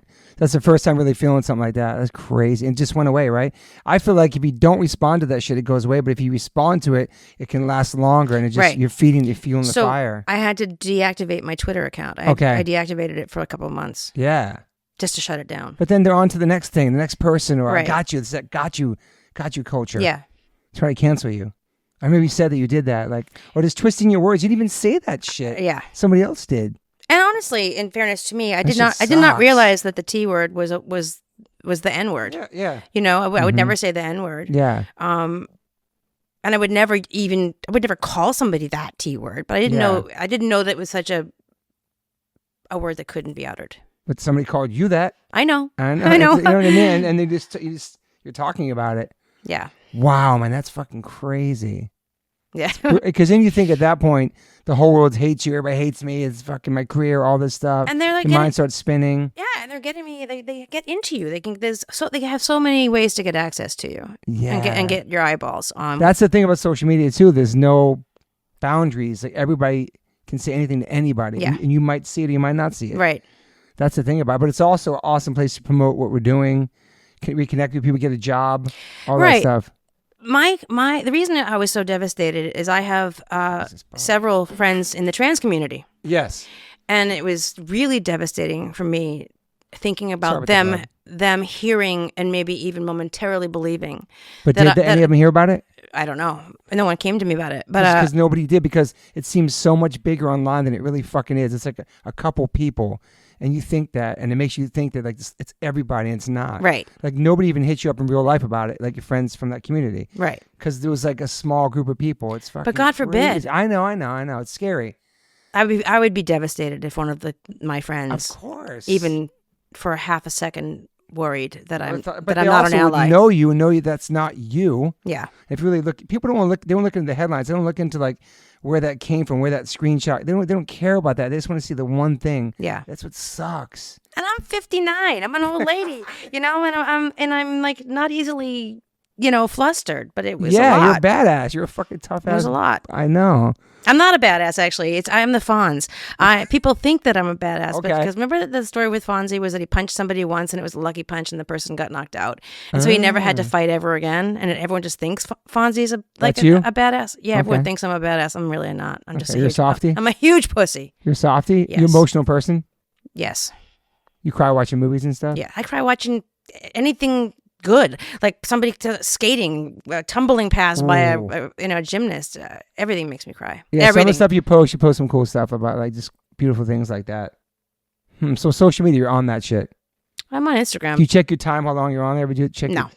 I'm on too much. I sit there and it's double so task. Bro. We're like grown ass people on it. It's so addicting. I know. Like you're just scrolling on stuff. Yeah. And that's how I feel like I have friends. I only see them. But that's how I met you right now in this moment. Yeah, that's what's fucking cool about it. So things like that, like connecting people. And I feel like as much as it's taking younger kids away from that communication that we had, like even going on a date or talking to somebody, during the pandemic, it really connected a lot of people, I think, in a way. Like the whole entire world was watching. Everybody was all shut down together. Yeah. So that was kind of cool. Not cool that happened, but we could all see what's going on in the world and stuff. It was the best year of my life. I loved 2020. Really? I loved it. Because you didn't leave the house anyway, even when it's not 2020. And now no one's inviting me anywhere. I have to think of any excuses not to go. I was fucking loved it. Damn. I loved it. You've always been like that? Like being by yourself and being like a... I don't know. I don't think I have. I think I've sort of grown into it. Yeah. Yeah, the idea of doing anything is just murder for me. It's got to be really fucking something cool. I don't know. It's got to be like... You don't go to the movies in theaters? Oh, no. I haven't been to the movies since before the pandemic. Wow. Why bother? They're all on TV. I know. We just went to one the other night. What the fuck we see? I went to the Dune. That was sick in the movie theater. That was like beautiful. Yeah. To see in the movie theater is like the surround sound. But we lost the ArcLight, so. I know. I hope they bring that shit back. That was a good theater. That was a really good theater. So social media, you're on that. You're checking DMs. Fans can hit you up and you talk to them sometimes. Yeah, I'm not going to chat though. And I'm not going to do an interview like this. Yeah. So tell me how you got started in acting. And I'd be like, no. Yeah. No, I know. But that's cool that people can hit you up and stuff like that. What about besides like the trying to get you on that? What about you ever get negative comments or weird things on your page? Of course I do. Do you respond to that shit on your page? You give it your energy? I'm a really enthusiastic blocker. Blocking's sick. It's very therapeutic. Yes, and I will intentionally post things that are really flagrantly anti-Trump just to get people out of the woodwork. Just to sift them out. Yep, and then block. Yeah, blocking's pretty sick. Yes. And my block list is probably as long as my follow list. It's crazy. So, yeah. I don't just block the person that says something obnoxious. I check and see everybody who liked that thing and block all them first. That's interesting. I've done it block before everybody. Too. I've done it before. It's interesting the people that follow you, know what you're about, but then still insist. It's crazy that people. It's crazy that people follow people even if they don't like them just to hate on their shit. Like that's a lot of negative energy, man. Yeah. That's a lot of time. Do you still listen to punk rock music? Do you still listen to it? My taste in music is wildly eclectic. So, Like, could you put on a record and listen to it? Vinyl, I can't deal with anymore. I have all my vinyl. Yeah. It just except for Minor Threat. Exactly. My turntable is one of those ones that doesn't repeat or turn off. It just. Oh, that sucks. So, and it's like, why am I in a bad mood all of a sudden? It's like, I put a record on a half an hour ago and it stopped playing, 10 minutes ago, and it's. Yeah. I'm a Spotify person, which I know is probably not. That's okay. And Spotify has a great feature called Discover Weekly. Okay. So they kind of track what you listen to, and then every week, every Monday, they have like a 25, 40 song playlist of things they think you might like. So you're learning new music still. Yeah. Yeah, that's cool. It's mostly old music, but a lot of like R&B and blues and that kind of stuff. If I had my top artists, I'm a huge Nick Cave fan. So it's Nick Cave, Tom Waits, and Elvis are probably my top three boys. But did you see the Elvis movie? No. With Austin Green? No. Elvis Costello. Oh, okay. I thought I said Elvis Presley. Okay, no, okay. I mean, I did see that movie, and he was great. Yeah, I watched that movie with a chip on my shoulder too, and I think really? they did a really good job. He's in the new Dune, and I think that they were saying that he's kind of like right now he's just known as Elvis, but this new Dune, he's a bad guy, and I think it's gonna wipe out anything that they think he can't do besides Elvis. He kills it in Dune, man. Does he? He's a scary like monster guy. Yeah. Bald, like just scary looking. He's also in the Tarantino movie. It's coming out? No, the old one, the Hollywood, Okay. the one with the Manson family. Oh, really? He's in that. I think he plays Tex Watson or something. Because he blew up in the Elvis movie. That was incredible. So Costello's in your top three? Costello, yeah. I've seen Elvis Costello probably more than anyone else live, and I've seen Nick Cave probably second. Damn. Tom Waits, I could see that with you. Yeah. I mean, Waits doesn't play though. Why not? I think a very good friend of mine is his manager, so I heard a rumor that he might be going on American tour soon. But here's the deal: when he does tour, he hates meeting people. He hates VIP lists. He hates people coming back to tell him how cool he is. I respect that. So the last tour he did, it was all like Tupelo, Mississippi, it was some word he wrote, and he did a zigzaggy thing all through like the middle of the country, all little tiny cities. That's cool. Didn't play a single big city. It's kind of punk. So he wouldn't have to have like Sean Penn come back and tell him, That's kind of sick. Yeah. Wow. So punk. What about hip hop stuff? Like hip hop? Yeah. Did you grow up on hip hop stuff too? Yes, of course. East Coast shit. Mostly East Coast? No. West Coast? West Coast. Okay, because you moved there. That's right. Because you moved there before it blew up. Yeah. Holy shit, there was no hip hop. There was like a Sugar Hill Gang. That's right. So your shit's West Coast probably. I like them both. But Jamie, the boyfriend before Jason, one day woke up and said, I want to be a DJ. And I'm like, okay. So we started doing, the nightclub, the rave that I took the 90210 crew to, and I gave Brandon drugs. I gave him the Euphoria. Those illegal after-hour nightclubs. Yeah. Jamie and I did those. Wow. So he would fly around the city, and we'd rent fucking DJ equipment. Sometimes, one time we set up a club in an abandoned brewery downtown, so we had to rent generators and stuff. I'd work the door, he'd be the DJ. We had friends selling drinks. We did the whole thing where the flyer didn't have the real location. You go to and somebody on a doorstep. We didn't have to exchange an egg. That was ridiculous. But we did do the fake address thing and That's interim so address, cool. So the police wouldn't find us. Wow. Yeah, such a radically risky thing to do. I was such a goody two shoes, and I don't know what I was thinking. All of it was all rented on my credit card. We were selling alcohol to minors after hours with no license, no insurance. We're in these abandoned, like not abandoned. Well, one was abandoned, but we'd rent like a warehouse for Holy one night, shit. and we're downtown, like south of Olympic downtown. Way like, sketchier than it is now. I mean, maybe I don't know. No, crazy. I don't know Yeah. how we didn't get robbed by gangs. Holy shit. Or get arrested. Yeah. And they just confiscate all this stuff, and my credit card, I owe it all now. They, I owe a whole DJ equipment kit and stuff.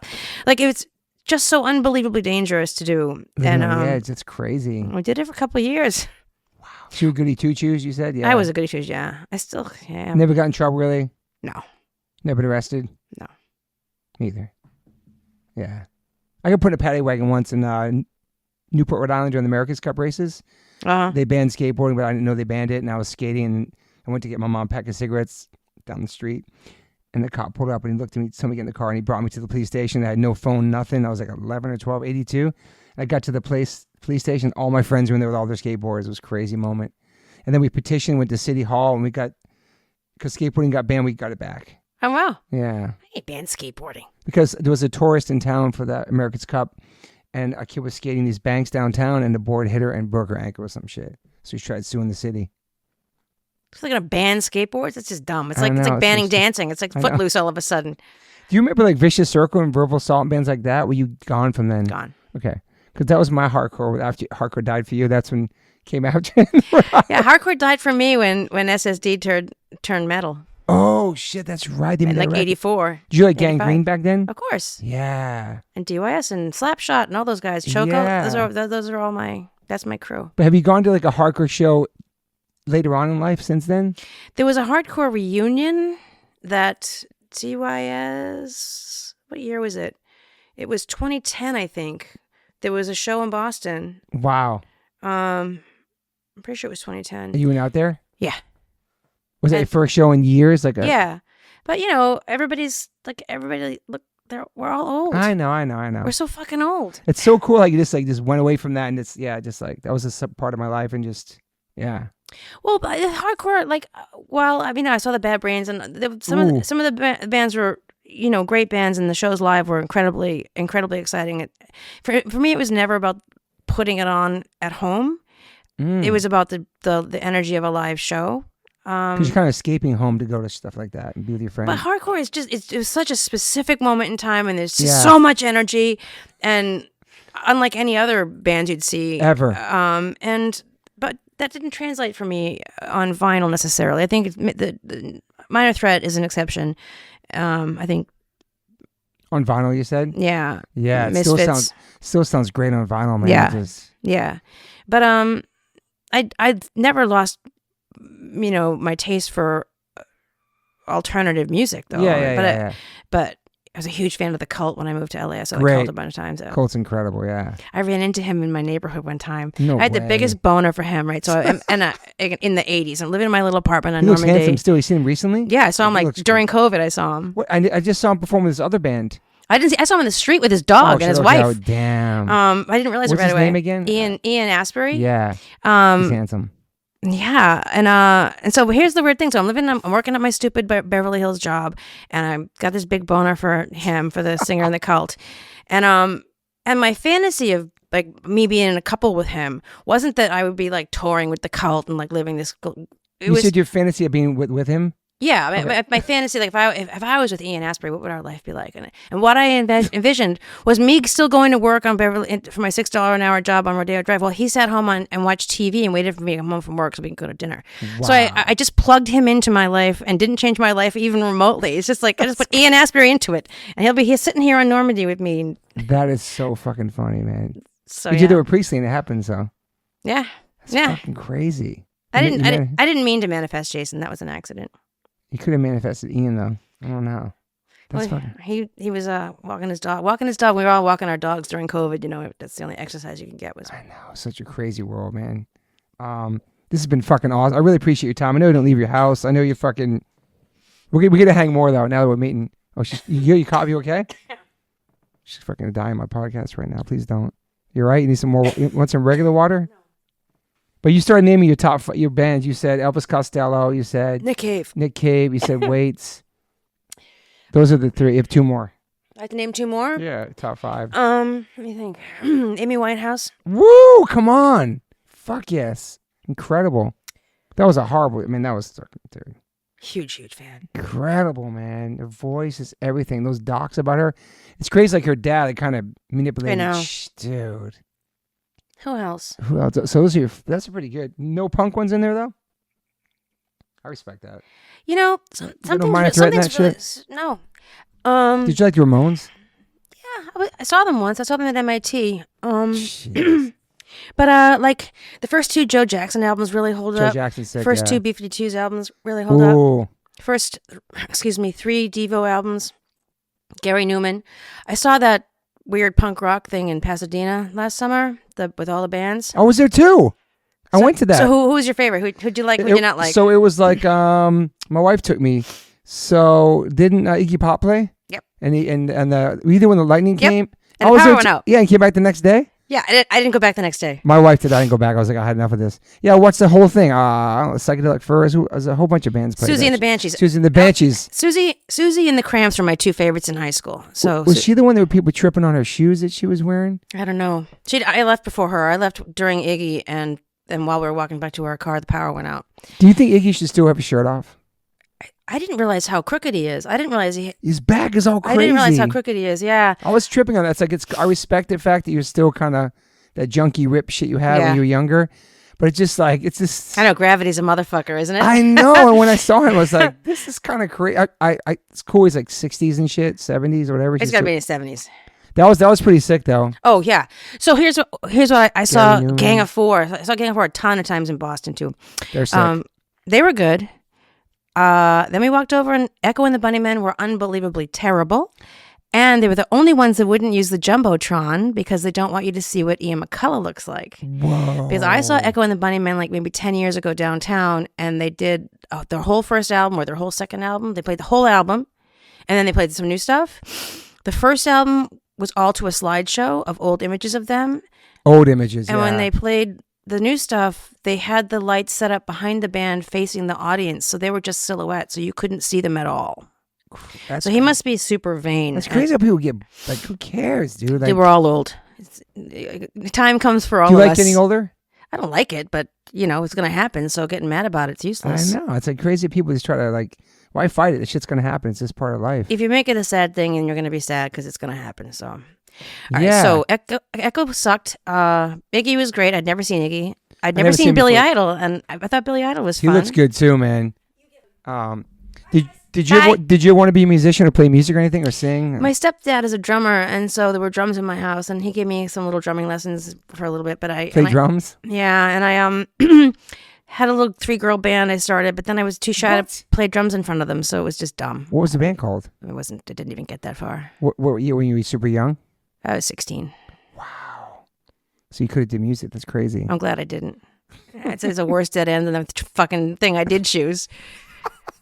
Brutal. Are you happy with your career? Like you gone? No. Okay. Of course not. I love you, dude. No, I came out here because I love movies and I wanted to be part of a movie man. I had fantasies of amassing a career like a Jack Nicholson or DiCaprio, or have a body of work that's you can't believe how many awesome credits are on.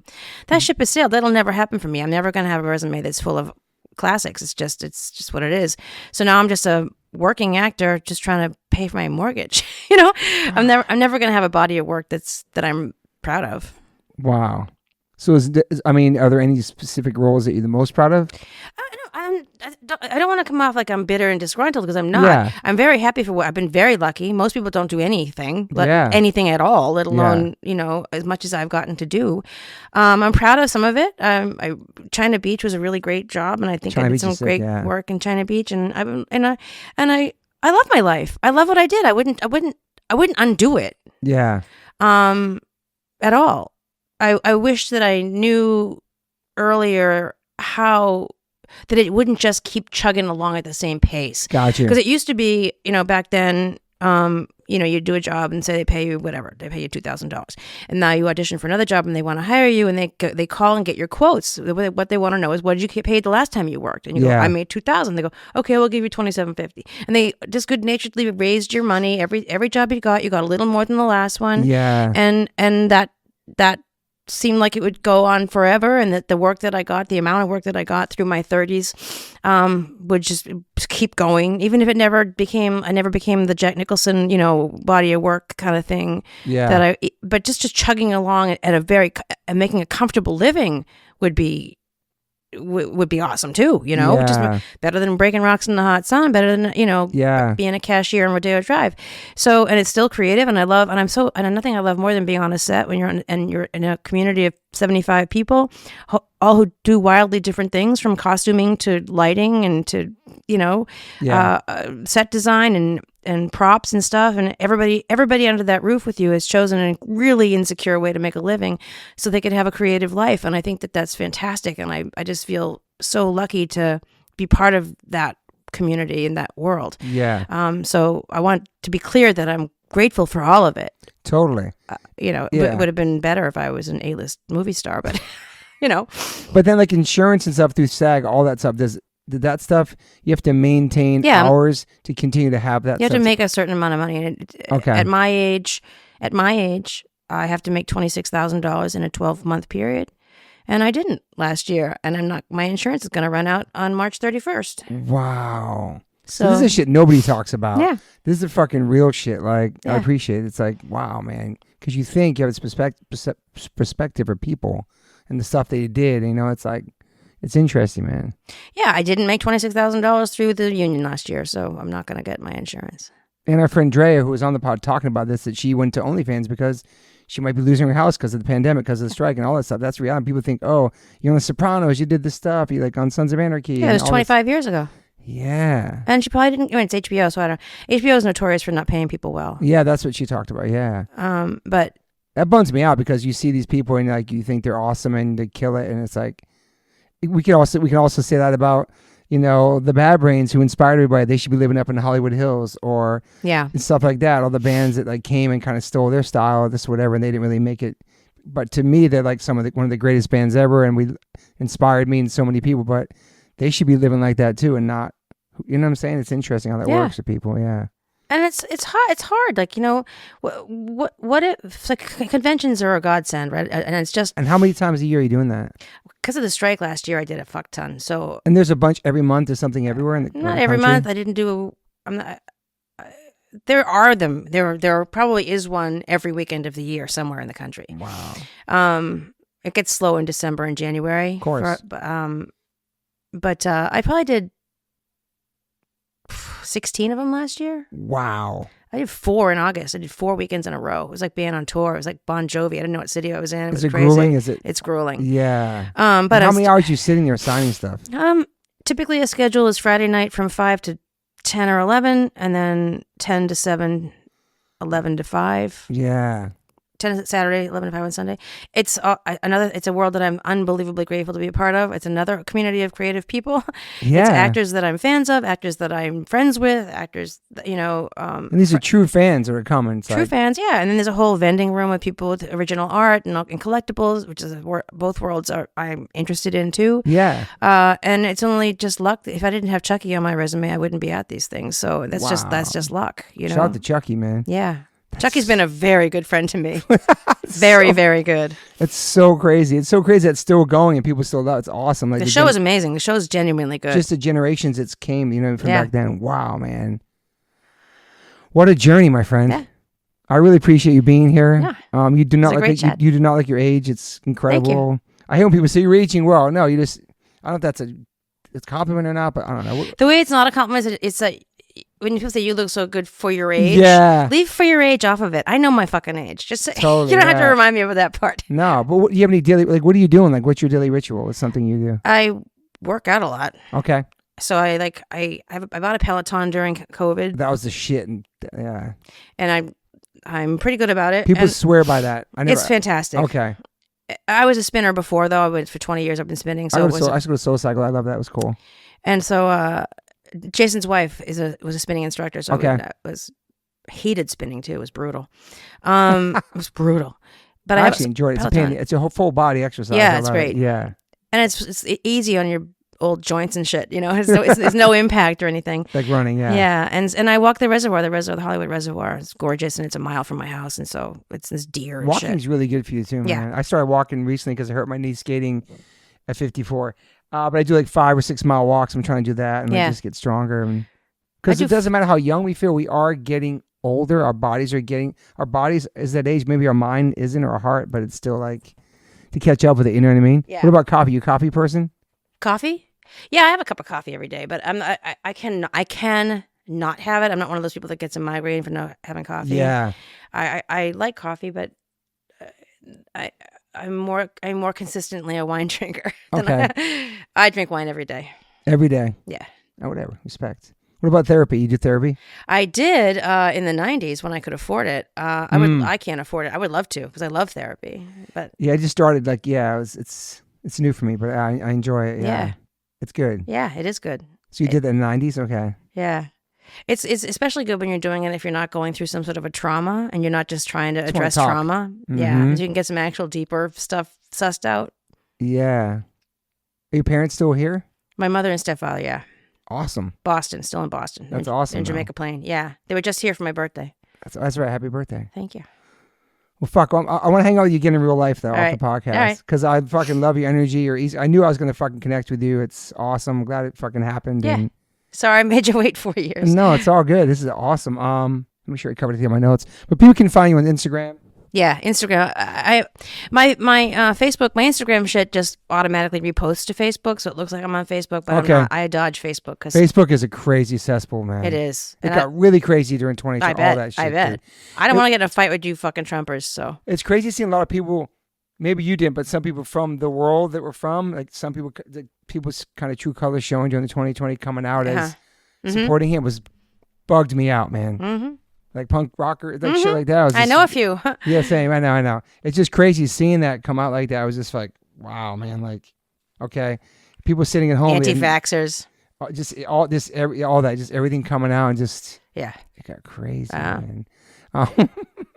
Okay, on that note, thank you for being here. I'm sure I got my notes covered all your life. Let's see. So there's no more vegan YouTube, none of that stuff. It's up still. It's there. And Video Vegans there, yeah. VideoVegan.com will get you there.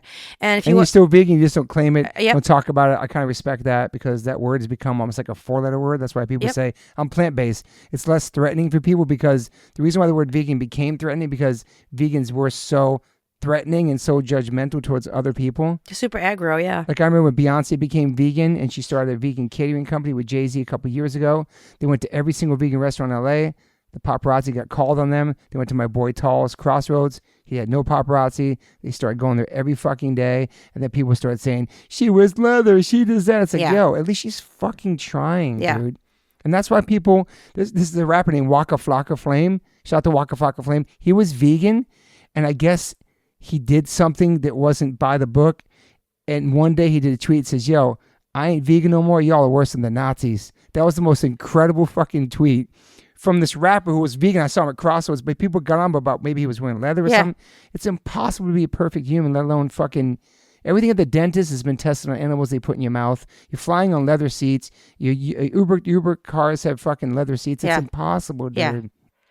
And it sucks that it made you like almost stop what you were doing because you were getting so much fucking negative heat from vegans. It's like, there's what vegans are they fucking that doing? think like Impossible or Beyond isn't vegan because at some point it was fed to rabbits, but Come on, dude. You know, it's crazy, man.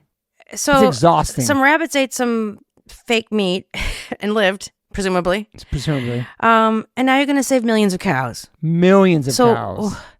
And now when they say, well, McDonald's still serves meat and so does Burger King. So but that doesn't matter. No, it doesn't matter. Do you know there are more cows waiting to be slaughtered on the earth right now than all the human beings that have died in all of history? I believe it.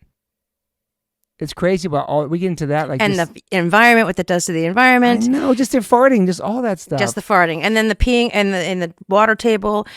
50% of the water in this country is used in the production of cattle. Yep. And whether it's to raise the food that they eat and then they pollute 50% of the remaining water with these feedlots and these giant slaughter factories. Have you heard about this movie Christspiracy that's coming out? No. The guy who did Cowspiracy and Seaspiracy.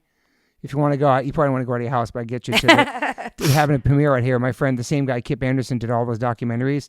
It's just tying into like the thou shalt not kill aspect of all that stuff. And like, it's fucking deep, man. But I think more people are conscious coming out of the pandemic, I think, with the health stuff, and they're actually realizing about eating. I don't know. I feel like it was interesting in the pandemic how everything was off the shelves except there was vegetables there. Nobody touched the vegetables. I saw that. I posted. Oh, I saw it in real life too. It was crazy. There was where everything was empty except the vegan slot. That too. But just veggies too. Nobody's putting it together. Yeah. I think they are now, and like how the environment is affected to what you eat and all that. So I think people are starting to realize that like it doesn't matter if you're driving a fucking Prius. Yeah. You're eating at McDonald's. It doesn't matter. Right. That shit don't. Right. We could talk about that shit all day, but I've talked about it here a million times. But yeah. I do feel you as far as like vegans being. One time somebody called me out from my underwear. I was wearing Stance underwear. They sponsored me with socks. And I was wearing these underwear and somebody said, your underwear is not vegan. And it was like, they're called Milky Whites. And so I hit up Stance. I was like, somebody's called me out for my underwear. And like, oh yeah, those are dipped in milk. There might be casein in your underwear.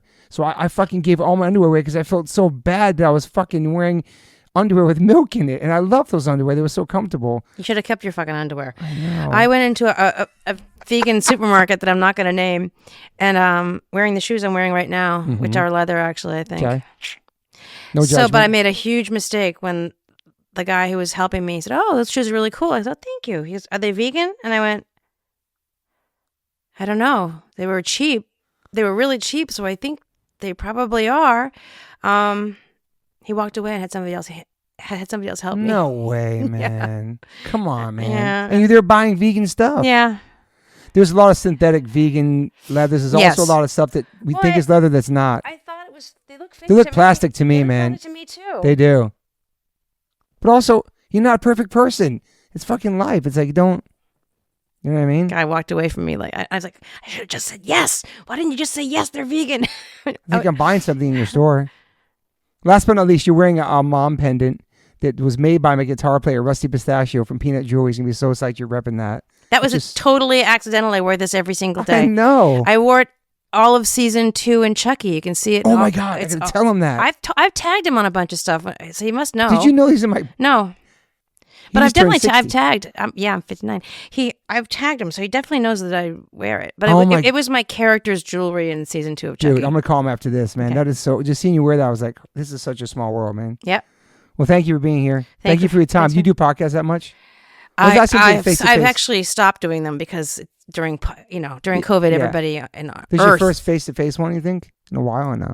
Very long time. It's my first face-to-face since before COVID. I'm glad I waited, dude. We need to do Zoom. I never done Zoom. I'd rather wait. I'll wait for years to get somebody, and it was worth it. So I appreciate you telling your story for the 100,000th time, but also these listeners will be psyched that you're on there, especially fans of H2O that know that we fucked with 90210 back in the day. We made that T-shirt, Boston, Taunton, all that shit, the small community. Yeah, Taunton, Mass. But yeah, your accent, you really didn't hear an accent. I heard an accent before the podcast, but your accent's gone. It's weirdly... It'll come out sometimes? It's a single word in the middle of a sentence. I'll be like weird. Ka? It's so weird. Weird. Weird or ka? Who knows? Let me hear you say Madonna. Madonna. Do you say Madonna with it? Sounds like Madonna. R. Yeah. Madonna. I don't add the R thing. I don't do that. Shit happens all the time. Pizza and a Coke. Pizza. I say pizza too. Pizza. I'm seeing Madonna on Thursday. I'm seeing her on Monday.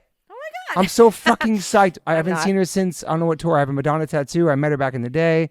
I fucking love her. I was a huge fan. I can tell. I've never seen her, and I'm sort of chagrined this is the tour I'm going to be seeing because I was like the Who's That Girl tour and the Blonde Ambition tour. Yes. Good friend of mine is a dancer in those tours, Carlton Wilborn. Wow. He's So I met her at CBGB's once, which was fucking crazy. And then I met her at backstage. She was trying to sign my friend's Rancid. She was backstage hanging out.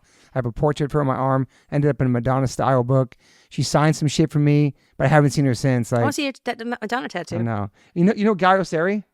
I don't know. I know who he is. I don't know. I don't know him. I got a True Blue. Oh wow, yeah. So yeah, you can see her Thursday. I'm so psyched for this show, man. She's like 60-something years old. She's 65. So is Vinny Stigma, by the way. Shout out to Vinny Stigma. He still performs and kills it. I said her age isn't the problem. I have a problem with that butt. Yeah. That butt bums me the fuck out. No pun intended. But I want to see that shit in real life. I do not. I'm bummed. And she showed up 3 hours late. And I know. And I'm this fucking recluse. I got to not only deal with a stadium and parking. And by the time I get to my seat, I'm going to be suicidal. Don't tell me you're going solo. And then she's going solo? No, of course not. Oh, you better not. Okay. Of course I'm not. Okay. Somebody else bought the ticket. I don't go anywhere solo. I go because I stay home solo. Okay. I don't go anywhere solo. Fucking Madonna. It's going to be. I wish I was going to say 90s. You damn. That's going to be so sick Monday. I cannot wait. I hope it's great. I hope it's great, and I hope she goes on reasonably timed because past my bedtime. Bitch gets cranky. I was hoping it was over by 11. Yeah. I heard she starts at 10:30, man. That's what I'm hearing, man. My friend who bought me the ticket said she's been taking note of when she goes on. I don't know how she's tracking this, but she is. The set list too. So it hasn't been later than 10 anywhere in the last 2 weeks. That's still too long. 10? But it's still Madonna, though. Yeah. Well, thanks for being here. Thanks for having me. Bye, everybody. Peace. I always ask my guests if they have any regrets. I personally don't have any regrets. Even when it comes to my tattoos, I have the silliest tattoos. Even my ET on my leg, it's still a childhood memory for me, and I love it. I've had tattoos on top of tattoos, strictly because I wanted more tattoos. I started getting tattoos when I was 18. I'm 52 now and I can't stop. I've had laser treatment before on something on my arm. It's 4 tattoos on top of each other. And that experience at that place was pretty fast. It was pretty cold. It was in and out, swipe the credit card. Don't really tell me much, didn't give me much details or anything was going to happen. So I never went back. So as of most recently, I'm so lucky enough to have had 2 sessions at Removery Tattoo Removal. My tattoo on my arm looks like a big black blob is now super light. I've had 2 sessions. I have a long road ahead of me. None of this stuff happens overnight. You cannot take a tattoo up in one sitting. You have to be patient. And it's painful. They ice you up. It's super fast. To me, it felt like a bunch of rubber bands. But what's more painful than that is looking at something on your body that you think you're stuck with for the rest of your life. That sucks. But now for me, I'm really happy I started this journey. I'm slowly going to get this tattoo removed. I never thought in a million years I have any kind of real estate on my arm. I don't even know what I want, but it's exciting. I'm so honored to announce that One Life, One Chance podcast is now with Removery. Call 866-934-4570 or go to removery.com. Use TobyH20 and get $100 off your first session. One of the most experienced tattoo removal companies in the world. Over 600,000 removal treatments done. 100 locations. US, Canada, and Australia. State-of-the-art peak-away laser technology. Cryotechnology to reduce any discomfort. This is so exciting to me because all I do in these podcasts is talk about tattoos. From day one, if you've been listening to this podcast, we talk about tattoos, talk about getting removed, talk about getting covered up. So this is such a perfect fit for me. Definitely check out One Life, One Chance podcast, episode 281. I have Carmen Brody, Mike McTurnan, and Dustin Ortle from Removery. And this is over a 2-hour conversation. People submitted questions. It's an incredible conversation breaking down the do's, the don'ts, the fears, process, the results, everything you could imagine about getting a tattoo removed. It's all in this podcast. It's an incredible episode. I appreciate them all coming out for it. So check that out if you want to learn more about Removery and what it's like to get a tattoo removed. Once again, go to removery.com or call 866-934-4570. Use my code TobyH20 and get $100 off. These guys are located everywhere. Try it out.